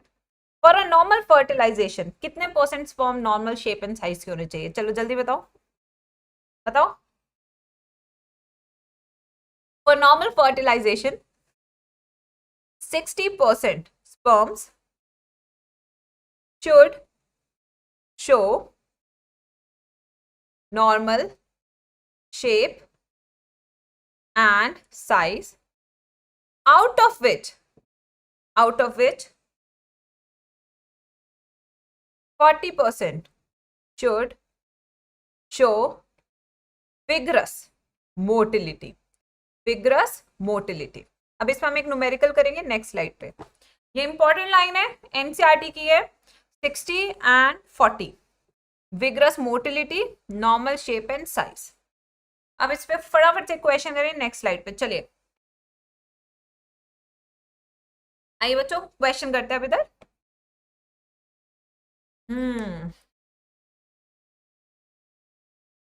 Out of 1000 spermatozoa, how many should have normal shape and size, vigorous motility, vigorous motility? Yes, answers बताएंगे सब बच्चों, जल्दी बताइए। पहले का आंसर तो सब बच्चों ने बिल्कुल सही बताया। देखो 60% ऑफ 1000, तो 60% ऑफ 1000 हमको निकालना है, तो ये हो गया आपका 600। अब वो पूछ रहा है विग्रस मोटिलिटी, यानी 600 का 40% अपन को निकालना है। ठीक है, 40% अपन को निकालना है, तो ये हो गया 6 was 24, 240। जो बच्चे 400 आंसर दिए वो आरआईपी है। आरआईपी कॉन्सेप्ट है बच्चों, क्योंकि ऐसे नहीं होता है। ये मैं हमेशा बच्चों को कराती हूँ, जो बच्चे मेरे से हमेशा से पढ़ रहे हैं उनके कॉन्सेप्ट बिल्कुल क्लियर होंगे। जो फर्स्ट टाइम पढ़ रहे हैं वो अब जान ले, बाकी जो बच्चे पढ़ रहे हैं उनको पता है ये वाला कॉन्सेप्ट, उनको क्वेश्चन भी पता है एग्जैक्ट वाला। ये इंपॉर्टेंट क्वेश्चन है क्योंकि कॉन्सेप्ट मेकिंग क्वेश्चन है। ठीक है बच्चों, तो मेल वाला पार्ट सारा खत्म हो गया। एक बार देख लेते हैं। Structure of sperm done, hormonal regulation done, accessory glands done, पूरा structure of male structure done. तो आई थिंक स्पर्मेटोजेनेसिस डन, ये वाला पार्ट तो हो गया। Now it's a right time to move to the female reproductive system. तो I think यहाँ तक किसी को दिक्कत होनी नहीं चाहिए, क्योंकि अब हम नेक्स्ट पार्ट पे चल रहे हैं, जो कि काफी वास्ट पार्ट है पूरे के पूरे एनसीईआरटी का, फीमेल रिप्रोडक्टिव सिस्टम। चलो बेटा नेक्स्ट टॉपिक पे चल रहे हैं, आ जाइए सब। Female reproductive system. This is part 2 of the chapter, जो important है, काफी लंबा सा पार्ट है फैला हुआ, इसे समझने में टाइम लगता है और यहीं से मेजर क्वेश्चन भी आते हैं. यस, ठीक है. तो फीमेल रिप्रोडक्टिव सिस्टम की अगर बच्चों हम बात करें तो सिस्टम के अंदर क्या क्या है, तो सबसे पहले स्टार्ट करते हैं. तो फीमेल के सिस्टम की अगर बात करें तो यहाँ पे पेयर्ड ओवरी, और ओवरी क्या होती है? Primary sex organ. यह primary sex organ. Removal of ovary is called as what? Oophorectomy. ठीक है, removal of ovary is called as what? इसे हम बोलते हैं ऊफ्रेक्टोमी. ऊफ्रेक्टोमी. ठीक है बच्चों. तो इसके बाद पेयर्ड ओवरी के बाद आते हैं नेक्स्ट पे. इसके बाद ओवरी के बाद क्या आता है? Paired fallopian tube, paired oviduct. उसके बाद आएगा single uterus, single uterus, then vagina, then external genitalia जिसे हम वल्वा कहते हैं. और यहाँ पे एक्सेसरी ग्लैंड्स में कौन सा आएगा? Mammary glands. ठीक है बच्चों. यस. अब आते हैं, देखते हैं कि यहाँ पे कैसे कैसे डायग्राम बना लेते हैं, उसमें हम अच्छे से समझेंगे, डिटेल में समझेंगे. चलिए समझते हैं डायग्राम बना के. हिस्टेरेक्टोमी क्या होता है? Removal of uterus. Very good Ram, very good. चलो बेटा देखते हैं इधर आ जाओ, लेट अस ऑब्जर्व. तो डायग्राम बनाते हैं सबसे पहले. बिल्कुल बेहतरीन नक्काशी करेंगे सब.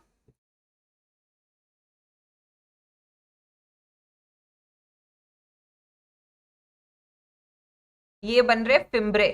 क्या बन रहे ये जो मैम बना रही है? These are called fimbriae. ठीक है. थोड़ा सा टेढ़ा हो गया, वापस से बनाएंगे. यस,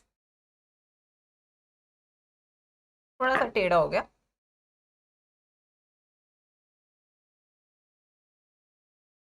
नक्काशी ओप.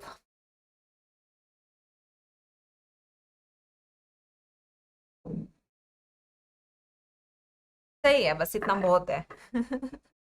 यस, इससे ज्यादा डिटेल में मैम नहीं बना पाई भाई.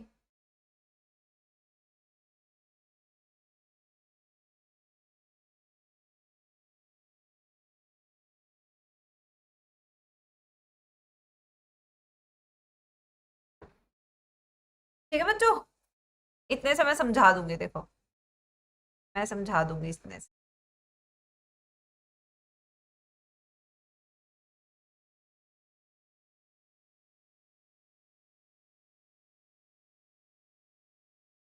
हाँ चलो. भूत का स्टमक, थैंक यू बेटा, थैंक यू. बहुत बहुत अच्छा बता रहे हैं आप लोग. Yes, yes. चलो कोई नहीं बेटा, समझाने वाली बात है, समझा देते हैं, कोई नहीं. अब तो ये है डायग्राम फीमेल रिप्रोडक्टिव सिस्टम का. तो सबसे पहले स्टार्ट करते हैं लेबलिंग से. तो ये फर्स्ट लेबलिंग क्या है? Ovary. This is ovary. Ovary की बात करें तो ये पेयर्ड होती है. ठीक है. यस बिल्कुल. ये क्या बच्चों? This is paired. फिर उसके बाद करते हैं ओविडक्ट की. ओविडक्ट की बात करें तो ये जो फिंगर लाइक प्रोजेक्शंस होते हैं, ये क्या होते हैं आपके? These are called fimbriae. इन्हें क्या बोलते हैं? फिम्ब्रे बोलते हैं. ठीक है. फिंगर लाइक प्रोजेक्शंस होते हैं जिनका काम होता है टू कलेक्ट ओवा फ्रॉम द एब्डोमिनल कैविटी. ठीक है. यस. अब आते हैं नेक्स्ट पे बच्चों. ये वाला जो पार्ट है, ये वाला, दिस इज कॉल्ड इनफंडिबुलम. ये इनफंडिबुलम है. उसके बाद आता है सबसे वाइडेस्ट पार्ट जिसे हम बोलते हैं एम्पुला. फिर आता है एक छोटा सा डक लाइक पार्ट जिसे हम बोलते हैं इस्थमस. ये सारे पार्ट्स किसके? फेलोपियन ट्यूब के. ठीक है. अब मान लो फर्टिलाइजेशन यहाँ हो गई, तो ये घूम घाम के बेचारा कहाँ पे आ जाएगा? यूट्रस में आ जाएगा. तो ये वाला जो हिस्सा है, this portion, this is called uterus. और यूट्रस की अगर लाइनिंग की बात करें तो सबसे बाहर वाली लाइनिंग क्या होती है? पेरीमीट्रियम. बाहर वाली लाइनिंग क्या होती है बच्चों? This is called perimetrium. बीच वाली क्या होती है? मायोमीट्रियम. बीच वाली मायोमीट्रियम. और सबसे अंदर वाली कौन सी होती है बेटा? एंडोमीट्रियम. कौन सी होती है बेटा? एंडोमीट्रियम. सबसे अंदर वाली कौन सी? एंडोमीट्रियम. ठीक है बच्चों. फिर उसके बाद ये वाला जो पोर्शन है, छोटा सा केनाल है, दिस इज कॉल्ड सर्विक्स.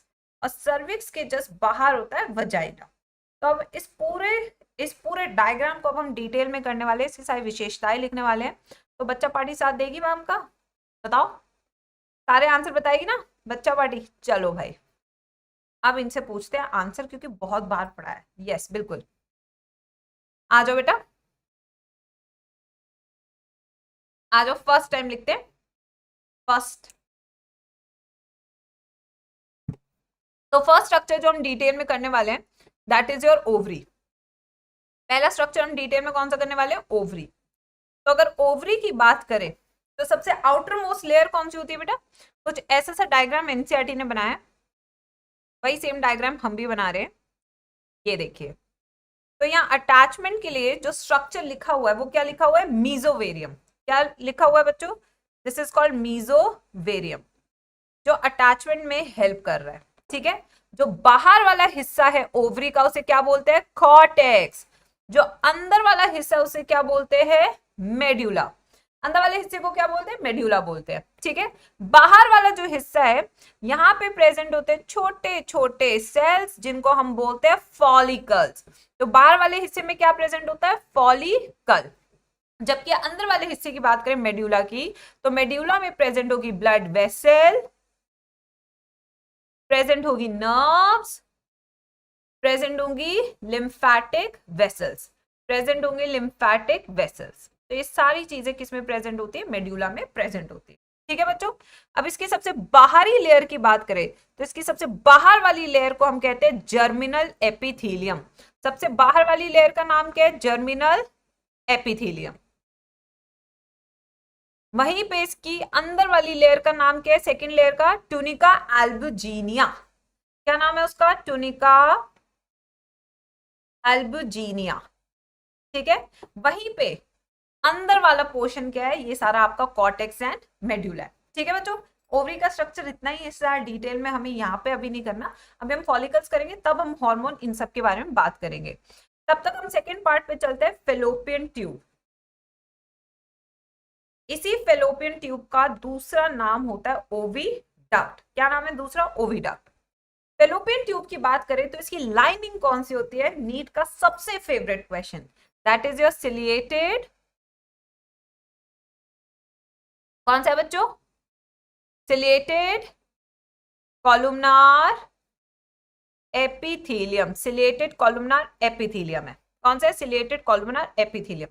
ये इसका लाइनिंग है। यहां से क्वेश्चन बहुत आता है, मतलब कि इतना रिपीटेड क्वेश्चन है, आप एक्सपेक्ट कर सकते हैं आ सकता है। फिर आते हैं नेक्स्ट पे बच्चों। नेक्स्ट हम यहाँ पे देखते हैं सिलिएटेड कॉलुमनार, पहला हिस्सा इसका इनफंडिबुलम। इनफंडिबुलम एक ऐसा स्ट्रक्चर है फनल शेप्ड। कैसा स्ट्रक्चर है? Funnel shaped. इसी के पास फिंगर लाइक प्रोजेक्शन होते हैं।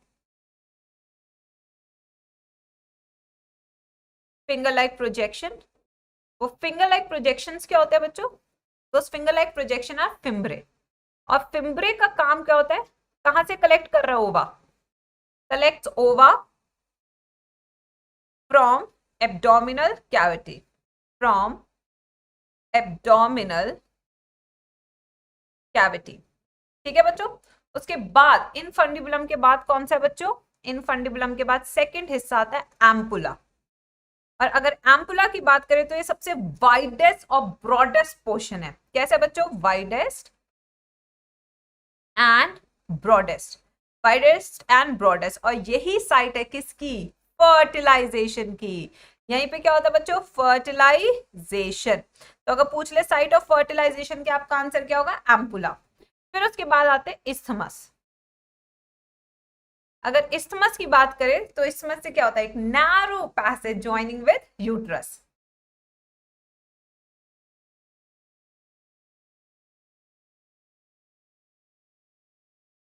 Narrow passage joining with uterus, जो कि आपका fallopian tube.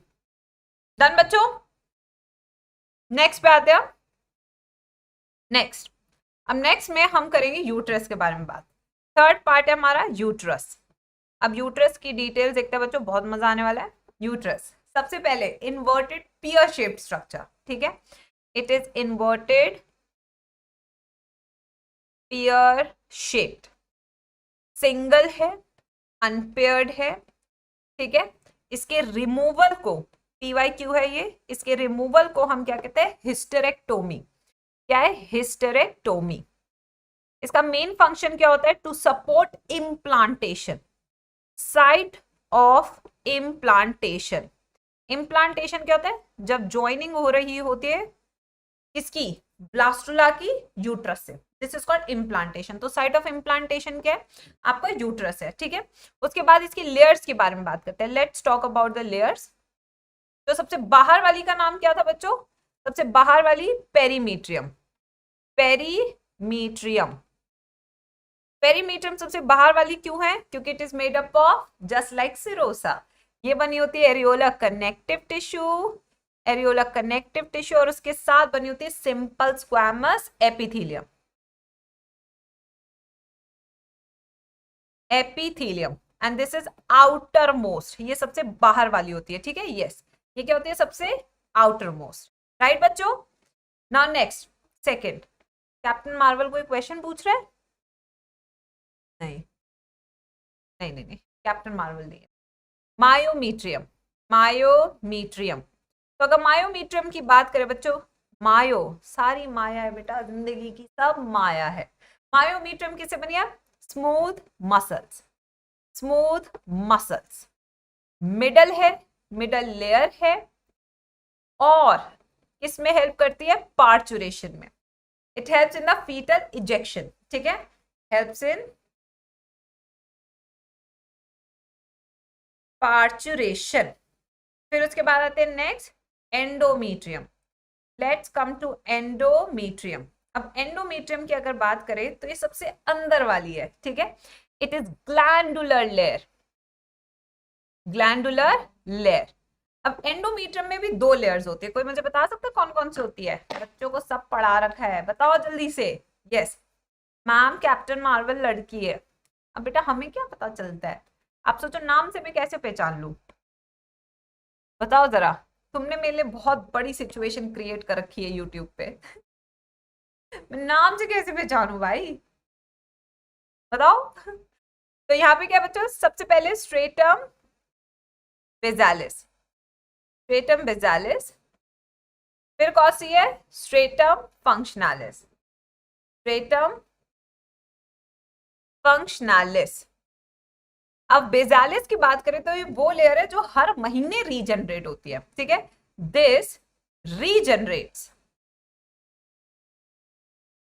every month, this regenerates every month to form stratum functionalis. जबकि स्ट्रेटम फंक्शनलिस हर महीने स्लग ऑफ यानी कि टूटती है in the absence of pregnancy, जिसके कारण ब्लीडिंग होती है, ठीक है। This breaks every month in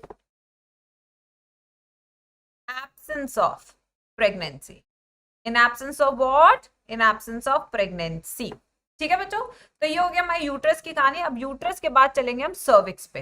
let's come to next one, that is cervix.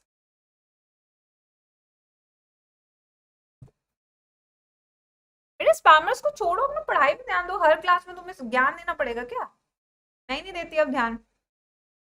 Yes, next है हमारा cervix. Now if we talk about the cervix बच्चों, cervix के पास एक छोटा सा कैनाल भी होता है, तो उस कैनाल का नाम क्या होता है? सर्विकल कैनाल, ठीक है। तो यहाँ पे है सर्विकल कैनाल, और सर्विकल कैनाल किससे भरा है? सर्विकल म्यूकस से, सर्विकल फ्लूइड से, सर्विकल फ्लूइड। और इस फ्लूइड का काम क्या होता है? To resist sperms, to resist what? To resist sperms. तो स्पर्म्स को रेजिस्ट करता है, उसके मूवमेंट को, जितना थिक होगा उतना ज्यादा रेजिस्ट करेगा, ठीक है बच्चों। उसके बाद अगर नेक्स्ट चीज देखें तो इसके अंदर होता क्या क्या है? म्यूकस चिपचिपा होता है, एंजाइम्स होते हैं, ठीक है, ग्लाइकोप्रोटीन्स होते हैं, ग्लाइकोप्रोटीन होते हैं, ये सारी चीजों से बना होता है। और प्लस सर्विक्स के पास सबसे पावरफुल स्फिंक्टर्स होते हैं, ठीक है। क्या होते हैं? सबसे पावरफुल स्फिंक्टर्स होते हैं, सबसे पावरफुल स्फिंक्टर, बहुत पावरफुल होता है, ठीक है। फिर उसके बाद आते हैं नेक्स्ट पे, that is vagina. What is birth canal everyone? Birth canal क्या होता है? Birth canal is cervix plus vagina together is called as birth canal. Together it is called as what? Birth canal. ठीक है. अब next की बात करते हैं बच्चों. cervix and vagina together it's called birth canal. vagina की अगर बात करें, it is also called as copulation canal. copulation canal. इसे copulation canal क्यों कहते हैं? because this becomes a site of insemination. this becomes site of insemination. Site of insemination, क्योंकि यहीं पे इंसेमिनेशन होता है. यहाँ पे no glands. Vagina is devoid of glands. यहाँ की जो एपिथीलियम होती है वो कौन सी होती है? नीट का PYQ एपिथीलियम कौन सी होती है? Non keratinized stratified squamous epithelium. Epithelium. ठीक है ना बच्चों, ये हो गई. फिर आते हैं नेक्स्ट. यहाँ पे स्किन के फोल्ड्स होते हैं जिन्हें क्या कहते हैं? रूगी. ठीक है. It also have skin folds, और स्किन फोल्ड्स को क्या कहते हैं? We call them as rugae. ठीक है बच्चों. तो ये वजाइना की कुछ कुछ इंफॉर्मेशन है. यहाँ पे कवरिंग होती है मेम्ब्रेन की, जिसे क्या कहते हैं? Hymen, which covers vagina. But sexual intercourse के बाद हाइमन ब्रेक हो जाता है. बट इट इज नॉट कि अगर हाइमन टूटा हुआ है तो दैट डजंट मीन कि लड़की वर्जिन नहीं है. ठीक है भाई. एक्सरसाइज, आजकल स्विमिंग, बहुत सारे कारण हो सकते हैं. साइकिलिंग हो सकती है. बहुत सारे रीजन है यार इन सब चीजों के. तो क्या है ना, आप ये पिछड़ी सोच में ना पड़ के आप एडवांस सोच अपना है, तो आपको आगे लेके जाएगी जिंदगी में. तो ये तो था बेटा पूरा स्ट्रक्चर. अब हमें करना है एक्सटर्नल जेनिटेलिया. हम किस पार्ट पे चले? 5th हो गया ना, 6th पार्ट पे आ गए अब हम. External genitalia. इस एक्सटर्नल जेनिटेलिया का दूसरा नाम है प्यूडेंडम. प्यूडेंडम. और इसी का तीसरा नाम है वल्वा. नाम का खेल है भाई सारा. ठीक है. फिर उस पे आते हैं. अब हम इसमें क्या है, तो इसका एक डायग्राम बना लेते हैं फटाफट से. चलो देखते हैं बच्चों.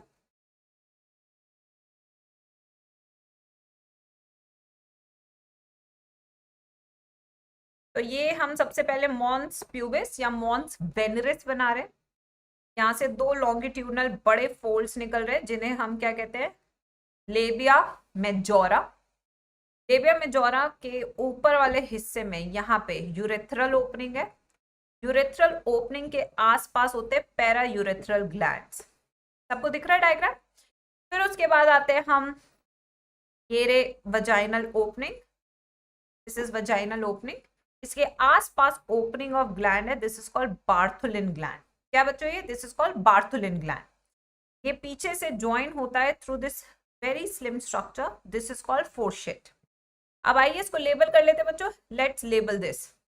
तो ये वाला जो हिस्सा है, दिस हिस्सा, this is called mons pubis, also called as mons veneris. Mons veneris. This part contains what? This part contains pubic hair. इस पार्ट में क्या प्रेजेंट होते हैं? pubic hair, and it is made up of fatty tissue, and fatty tissue act as a shock absorber. Fatty tissue. इससे 2 longitudinal folds निकल रहे हैं. These 2 longitudinal folds are called as labia majora. These are called labia majora. ठीक है. तो labia majora क्या है? 2 longitudinal lips arising from mons pubis. From mons pubis. ठीक है बच्चों. फिर उसके बाद we have inner 2 lips which are pinkish in color. These are called labia minora. Labia minora. These 2 covers opening of vagina.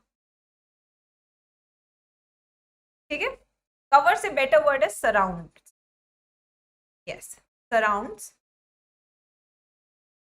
opening of vagina. ठीक है बच्चों, then we have this opening, here you can see this opening, this is called vaginal opening, ये vaginal opening है, from where the menstrual blood comes out. So this is the opening from where menstrual blood comes out. ठीक है बच्चों, फिर आते हैं next पे, ये Bartholin gland, PYQ, Bartholin gland, इसका जो सिक्रीशन है it lubricates the opening of vagina. तो secretion of Bartholin gland lubricates opening of vagina. Then this is urethral opening, जहां से यूरिन आएगा, और इसकी एसिडिटी को कम करने के लिए we have glands, these glands are called paraurethral gland.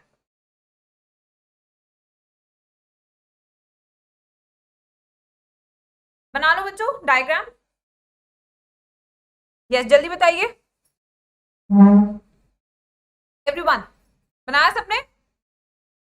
Ton टन टन टन टन, जल्दी से बना लो बच्चों. टन टन टन. बेटा पता है तुम्हारी ना प्रिपरेशन के पता है कितने दिन बचे हैं? मान के चलो 40 दिन.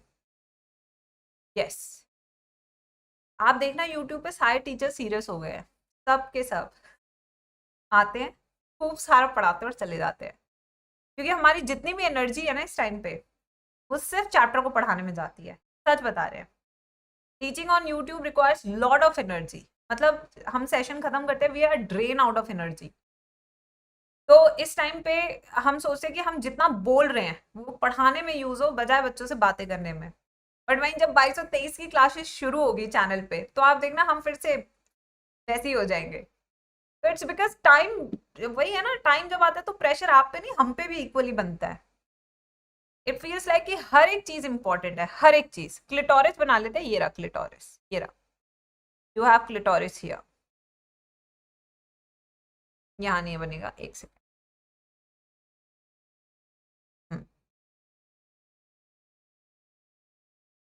यही बना, अब क्या करें, यहाँ पे क्लिटोरिस बच्चों, दिस इज क्लिटोरिस, क्लिटोरिस. ठीक है, यस. तो दैट्स द थिंग बच्चों, इस टाइम ना हम पे भी उतना ही प्रेशर है सिलेबस को कंप्लीट कराने का जितना आपके ऊपर है सिलेबस टाइम से पहले कंप्लीट करने का. सो ऑल द टीचर्स, उनको बस लग रहा है बच्चों को इस तरीके से नोट्स दे दो वो रिवाइज कर ले विदाउट वेस्टिंग एनी टाइम. ये हर टीचर का आजकल यही फंडा चल रहा है थ्रू आउट यूट्यूब. आप देखना एवरीवन, मैं तो कुछ कुछ टीचर्स को देखती हूँ they are standing for like 7 to 8 hours, मतलब एवरी डे. मतलब hats off to such teachers, hats off. मैं तो अभी खड़ी नहीं हो पा रही, बट द रीजन बीइंग कोई भी हो XYZ, बट टीचर्स यार 8-8 घंटे खड़े होके I have seen taking one shots, they are like awesome. मतलब प्लीज बच्चों, टीचर्स एज टीचर्स को प्लीज रिस्पेक्ट करो यार, they are great, super great. Yes, चलो अब नेक्स्ट पे चलते हैं बच्चों. ये जो था पूरा प्रोसेस, अब हम oogenesis और फॉलिकुलर जेनेसिस पे आएंगे. वो ना टॉपिक बहुत जरूरी, उसके लिए मैं एक ये वाली स्लाइड लूंगी बजाय उसके, ये वाला ब्लैंक शीट लेना बेटर है, पोर्ट्रेट वाला, क्योंकि उसके नोट्स काफी लंबे बनेंगे. ये वाला जो मैं बनाने वाली हूँ this is going to be a very very important one, very important. Yes बिल्कुल. तो चले शुरू करते हैं फिर, आ जाओ बेटा. यस, तो यहाँ पे हम दो प्रोसेस करने वाले हैं, एक oogenesis और दूसरा फॉलिकुलोजेनेसिस. आ जाओ. हाँ मैं देख रही थी बेटा 7 hours they are teaching, 7 hours, मतलब मैं और एवरी डे, मतलब मैं हिल गई देख के. मैं कहा सीरियसली यार, seriously 7 hours is like too much बच्चों, too much, too much. Yes, चलो अब देखते हैं यहाँ पे नेक्स्ट पे आते बच्चों. ये हमारा oogenesis. सबसे पहले एक लाइन बना लेते हैं, मैं हमेशा ऐसे ही पढ़ाती हूँ इस टॉपिक को. तो यहाँ पे हम oogenesis, यहाँ पे हम फॉलिकुलोजेनेसिस. आप भी ऐसे नोट्स बना सकते हैं, ठीक है. यस, हम 9 hours भी यार, हम वही 9 hours भी, मतलब क्या बोले बच्चों, शब्द ही नहीं है, शब्द ही नहीं है, बता रही हूँ ना, no words, just a simple thing. Thank you. oogenesis. Then we have next one, folliculogenesis. Folliculogenesis. चलिए, oogenesis क्या है? फॉर्मेशन ऑफ ओवा. व्हाट इज oogenesis बच्चों? फॉर्मेशन ऑफ ओवा. तो यहाँ पे हम ओवा बना रहे हैं, फॉर्मेशन ऑफ ओवा. फॉलिकुलोजेनेसिस नाम से पता लग रहा है फॉर्मेशन ऑफ फॉलिकल. ठीक है, यस बिल्कुल, फॉर्मेशन ऑफ फॉलिकल.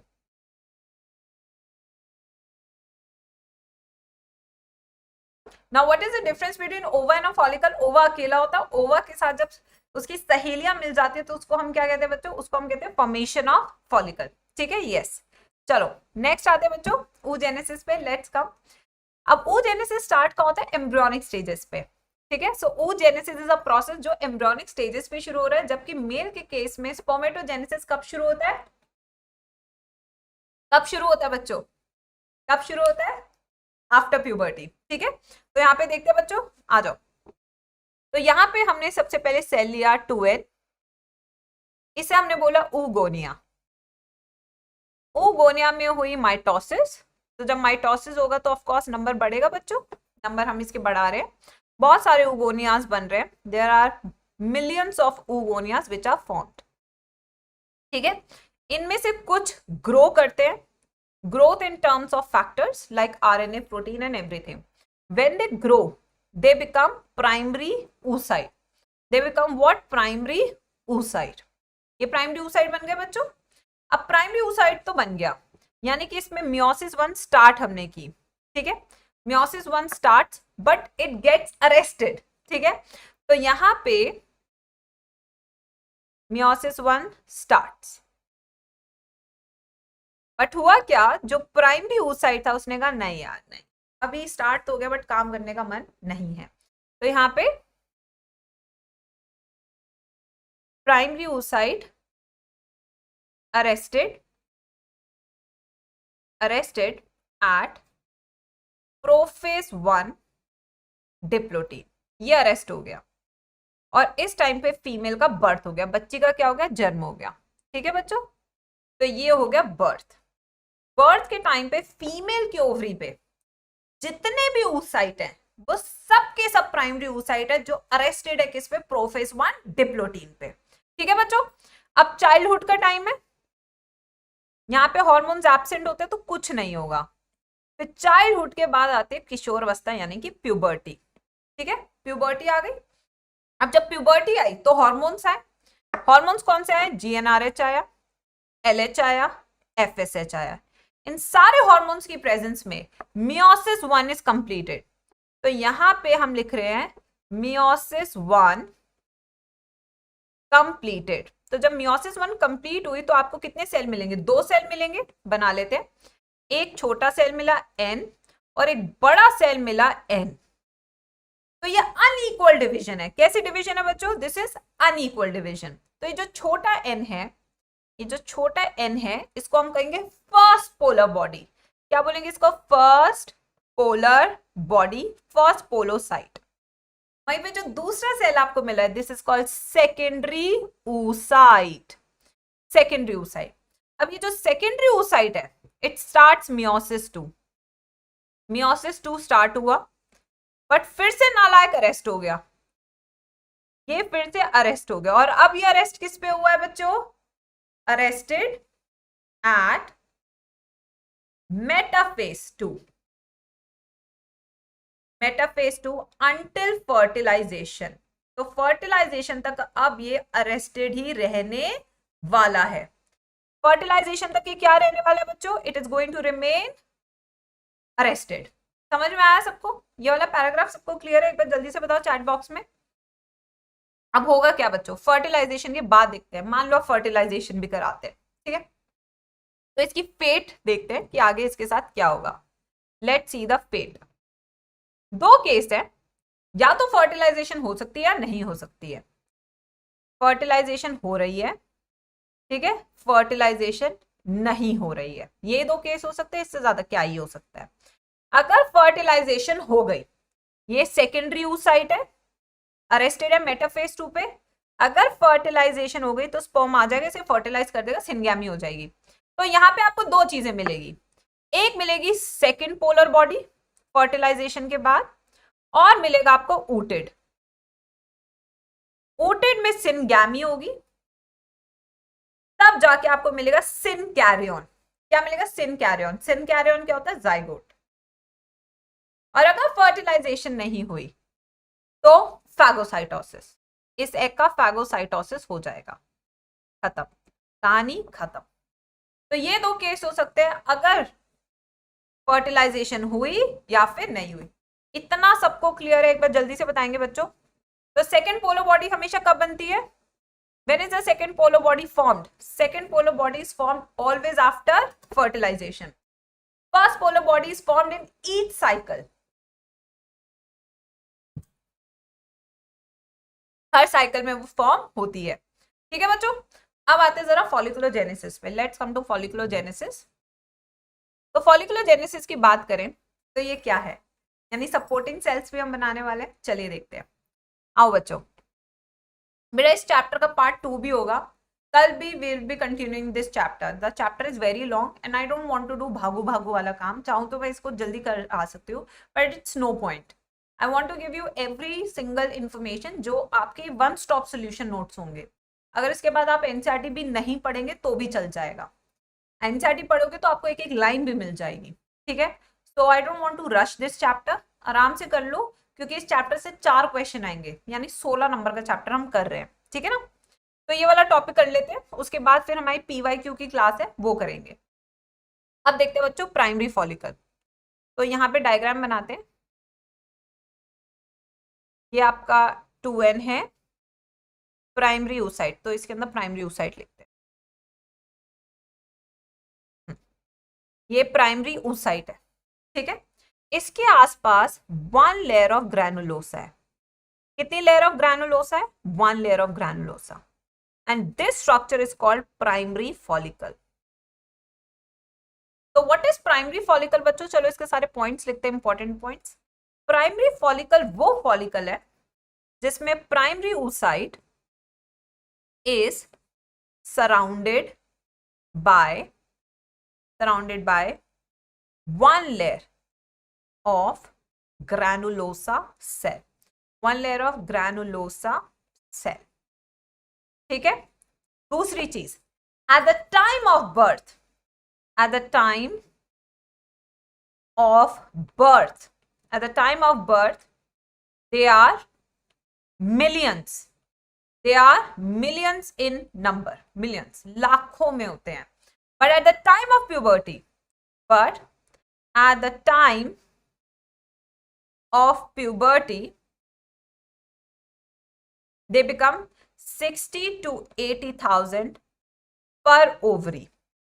तो इतने सारे जो फॉलिकल्स थे उनका क्या हुआ, उस प्रोसेस को, डीजनरेशन ऑफ फॉलिकल को हम क्या कहते हैं? Follicular एट्रेशिया।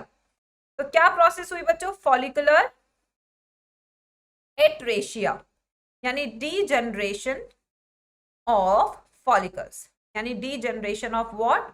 Follicles, degeneration of follicles. ये हो गया, वेरी वेरी इंपॉर्टेंट। अब आते हैं प्राइमरी फॉलिकल के बाद आएंगे अब हम सेकेंडरी फॉलिकल पे। आ जाओ बच्चों, सेकेंडरी फॉलिकल। अब सेकेंडरी फॉलिकल का पहले डायग्राम बनाएंगे। ये है हमारा प्राइमरी oocyte, अभी भी इसके आसपास हम काफी सारी लेयर्स ऑफ ग्रैनुलोसा बना रहे हैं। ये देखिए, काफी सारी लेयर्स ऑफ ग्रैनुलोसा बना रहे हैं। ये देखिए, बना दी बहुत सारी लेयर ऑफ ग्रैनुलोसा, बड़ी सारी बना दी हमने, मजा आ गया। अब एक नया ट्विस्ट आया, यानी एक और नई लेयर आई है, और ये लेयर कौन सी है बच्चों? Thecal layer. ये कौन सी है? Thecal layer. तो यहाँ पे नया ट्विस्ट आया भाई, नया बकरा आया, और नया बकरे का नाम क्या है? Thecal layer. ठीक है, चलिए देखते हैं अब इसके बारे में लिखते हैं। तो secondary follicle develops only after puberty. ठीक है, सो development only after puberty, only after puberty, only after puberty। सही है, ठीक है। in the presence of hormones, a new thecal layer appears, एक नई थीकल लेयर अपीयर करती है। ठीक है, अब आते हैं नेक्स्ट पे बच्चों।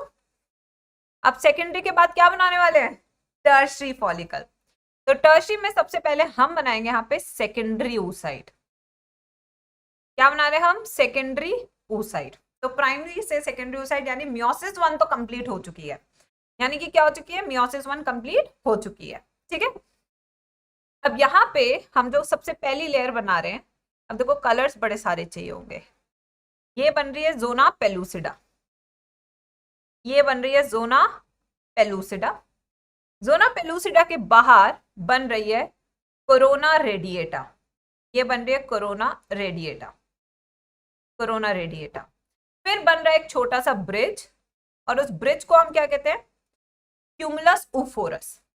फिर यहाँ पे बाहर की तरफ भी बन रही है कि आपकी ग्रैनुलोसा, ये देखिए ये आपकी ग्रैनुलोसा बन गई। फिर आपकी बन रही है ये वाली थीकल लेयर। आ जाओ थीकल लेयर बनाते, ये थीका इंटरना, और ये वाली थीका एक्सटर्ना, और एक फ्लूइड फिल्ड कैविटी है। फ्लूइड फिल्ड कैविटी को क्या बोल रहे हैं बच्चों? फ्लूइड फिल्ड कैविटी को हम बोल रहे हैं एंट्रम। ये देखिए, ये देखिए डायग्राम देख रहे हो? बिल्कुल फर्स्ट क्लास बनाया ना, बढ़िया डायग्राम बनाया, मजा आ गया देख के। यस, अच्छा लग रहा है खुद से देख के। Yes, function of polo body तो बेटा एनसीईआरटी वालों को भी नहीं पता, तुम्हें बताता हूँ, हमें भी बता देना, नेक्स्ट टाइम बच्चों को बता देंगे। नहीं होता बेटा कोई भी फंक्शन उसका। फर्स्ट कौन सी है? Theca externa. दूसरी कौन सी है? Theca interna. तीसरी कौन सी है? Granulosa, granulosa. ठीक है, फिर ये कौन सी है? एंट्रम। ठीक है, और एंट्रम में क्या भरा हुआ है? लिकर फॉलिकुलाए। एंट्रम में क्या भरा हुआ है? Liquor folliculi. क्या भरा हुआ है? Liquor folliculi. ठीक है बच्चों, फिर उसके बाद we have this structure, this is called cumulus oophorus। ये क्या है? क्यूमुलस oophorus है, ब्रिज। फिर ये कौन सा? Corona, corona radiata. फिर कौन सा बच्चों? ये जोना पेलुसिडा, और ये क्या है? Secondary oocyte। ठीक है, तो अब इसके पॉइंट्स लिखते हैं। Let us write down the points of this. सबसे पहले इस फेज में क्या हो रहा है? इस फेज में हम नोटिस कर रहे हैं बच्चों कि मियोसिस 1 कंप्लीट हो जाता है। तो यहाँ पे फर्स्ट चीज हम क्या ऑब्जर्व कर रहे हैं? Meiosis 1 completed, meiosis 1 completed. Number 2 point, number 2 point क्या है? Antrum which is fluid filled cavity, fluid filled cavity appears। First polar body comes out, first polar body out। Theca differentiates into externa and interna। Theca differentiates into externa and interna। ये हो गया। अब हमें करना है graphene follicle, जो हम next slide पे करेंगे। ये फॉलिकुलोजेनेसिस और ये चल रहा है आपका oogenesis, साथ के साथ दोनों प्रोसेस चल रही है। आप देख सकते हैं कि ये वाला जो स्टेप है, ये वाला स्टेप, ये कहाँ पे कंप्लीट हुआ है? यहाँ पे, इधर कंप्लीट हुआ है ये वाला स्टेप, यहाँ पे ये वाला स्टेप कंप्लीट हुआ है। तो ये दोनों प्रोसेस आपस में साथ चल रही है। ठीक है, अब चलिए नेक्स्ट पे चलते हैं। The structure of Graafian follicle. Let's do the structure of Graafian follicle. Important है ये। तो अब कौन सा oocyte बनाएंगे सबसे अंदर? यस, अब oocyte हम कौन सा बनाएंगे? Secondary oocyte। तो ये है आपका सेकेंडरी oocyte। इसके बाहर जो स्पेस है उसे पेरीविटलाइन स्पेस कहते हैं, और ये मेम्ब्रेन जो है इसे क्या कहेंगे? Zona pellucida. इसके बाहर जो लेयर है ये वाली बच्चों, इसे कहेंगे कोरोना रेडिएटा। बस स्ट्रक्चर को बड़ा बनाना है, इससे ज्यादा आपने कुछ नहीं करना। ये क्या है? Cumulus oophorus। ये क्या आपकी पूरी cavity? This is all your antrum, देखो कितना भर चुका है एंट्रम, ये देखिए ये पूरा एंट्रम है, ठीक है। फिर उसके बाद बच्चों अब कौन सी लेयर आएगी, ग्रैनुलोसा, ये हो गई आपकी ग्रैनुलोसा। ग्रैनुलोसा हो गई। अब इसके बाद जो लेयर बनेगी थीका इंटरना, और ये हो गई आपकी थीका एक्सटर्ना। बन गया पूरा स्ट्रक्चर, जो बढ़िया से रंगोली बनाए हैं। ये हो गया थीका एक्सटर्ना, थीका इंटरना, ये हो गया ग्रैनुलोसा, ग्रैनुलोसा। ये हो गया आपका एंट्रम, ये हो गया आपका क्यूमुलस उफोरस, ये हो गई आपकी corona radiata, this is zona pellucida, zona pellucida, and this space is perivitelline space, perivitelline space। अब बेटा ओवुलेशन कराते हैं, लेट्स डू द ओवुलेशन वाला पार्ट, इसलिए इतना बड़ा डायग्राम बनाया था। अब ओवुलेशन क्या है, रप्चरिंग ऑफ ग्राफियन फॉलिकल। तो जब ओवुलेशन होगा तो सिर्फ इतना हिस्सा बाहर निकल जाएगा। तो जो हिस्सा बाहर निकल रहा है, सबसे पहले प्रोसेस को क्या बोलेंगे, the process is called ovulation, ovulation, rupturing of Graafian follicle, rupture कर रहा है ग्राफियन फॉलिकल, ठीक है बच्चों। अब जो बाहर चीज गई है, ये कहां गई है, एब्डोमिनल कैविटी में। और एब्डोमिनल कैविटी से इसे कौन पिक करने वाला है बच्चों, कौन पिक करने वाला है, फिम्ब्रे, फिम्ब्रे पिक करेंगे, ठीक है बच्चों। और जो पीछे पूरा स्ट्रक्चर है ग्रैनुलोसा थीका सेल का, वो सबसे पहले बनाएगा कॉर्पस, सबसे पहले क्या बनाएगा, कॉर्पस हेमरहैजिकम। सबसे पहला स्ट्रक्चर क्या बनेगा, कॉर्पस हेमरहैजिकम, रेड कलर का। उसके बाद ये बन जाएगा येलो कलर का corpus luteum, and this corpus luteum is temporary endocrine gland, ये टेम्पररी एंडोक्राइन ग्लैंड, क्योंकि it is going to produce hormones, ठीक है। यह भी हम करेंगे नेक्स्ट क्लास में जब मेंस्ट्रुअल साइकिल कराऊंगी, ठीक है। फिर उसके बाद क्या है बच्चों, अगर प्रेगनेंसी नहीं हुई तो it will degenerate to form corpus albicans, white colour, बस खत्म। इस तरीके से चलेगा, in the absence of pregnancy corpus albicans बन जाएगा, वरना नहीं, ठीक है बच्चों। तो आज की क्लास में हम यहीं तक करेंगे। एक बार देख लो, आज हमने काफी कुछ कवर किया है। इसके बाद मैं आपको गारंटी दे सकती हूँ कि आपको एनसीईआरटी पढ़ने की जरूरत ही नहीं है। सब कुछ चीजें आपको लिखवा दी है, जो चीजें एक्स्ट्रा थी वो भी लिखवाई है, क्योंकि वो PYQs में पूछी गई है, तो उन्हें पढ़ाना भी जरूरी है। अगर नीट ने पूछा है तो सिर्फ एनसीईआरटी से कुछ चैप्टर में काम नहीं चलता, ये बात बिल्कुल सच है, इसमें झूठ की कोई बात ही नहीं है कि कुछ चीजें आउट ऑफ एनसीईआरटी आती हैं, इनडायरेक्ट आएंगी या बिल्कुल आउट ऑफ एनसीईआरटी की, बट आएगी। तो इसलिए ये चैप्टर पे थोड़ा फोकस करना जरूरी हो जाता है, थोड़ा एक्स्ट्रा बच्चों को पढ़ाना जरूरी होता है। तो आप हम पे छोड़ दे कि आपको कितना पढ़ाना है, कृपया करके जज ना बने, ठीक है। ये काम ना टीचर्स पे छोड़ दो जो इतने सालों से पढ़ा रहे हैं। और गूगल भी अब तो भाई क्या ना, मेरे एक्चुअल में अगर टाइप करोगे तो गूगल आंसर देगा, यस। और ये सारी इन्फॉर्मेशन तुम बच्चे मुझे देते हो, मैं तो अभी तो वो इंट्रोडक्टरी वीडियोस भी नहीं बनाई जो सेशन से पहले बनवानी होती है, यस। तो खुद से ही बच्चे सर्च करके बता देते, तो इसलिए हम पे छोड़ दो बेटा, अपने आप को छोड़ दो, आराम आराम से पढ़ो, बट ऐसा पढ़ो कि फिर उसके बाद सोचना ना पड़े कि हमने नहीं पढ़ा। अगर आप देखो तो सब कुछ आपको कवर होना चाहिए, ठीक है। Yes, next 40 days going to be a game changer for you बच्चों, बिकॉज यहाँ पे हमें बहुत कुछ अच्छे से पढ़ना है, and we have to make sure कि आपका जो आने वाला भविष्य है वो बहुत रोशन हो, ठीक है। तो कल हम ज्वाइन करेंगे फिर से इसी टाइम पे 1:30 बजे, और आज 4 बजे बस आधे घंटे में आ जाओ, जल्दी से अपना नाश्ता वाश्ता करके, लंच करके चैनल को सब्सक्राइब करो, लाइक और शेयर कर दो, और धूम मचाने के लिए तैयार हो जाओ इस बार नीट में, क्योंकि नीट इस बार हमारा है, राइट जी स्क्वायर आर्मी। यस, तो स्पेशल क्लास उसमें आप आ सकते हैं। अगर वो आपसे कोड पूछे तो you can of course use the code GA NEET for your free entry. ठीक है, यस।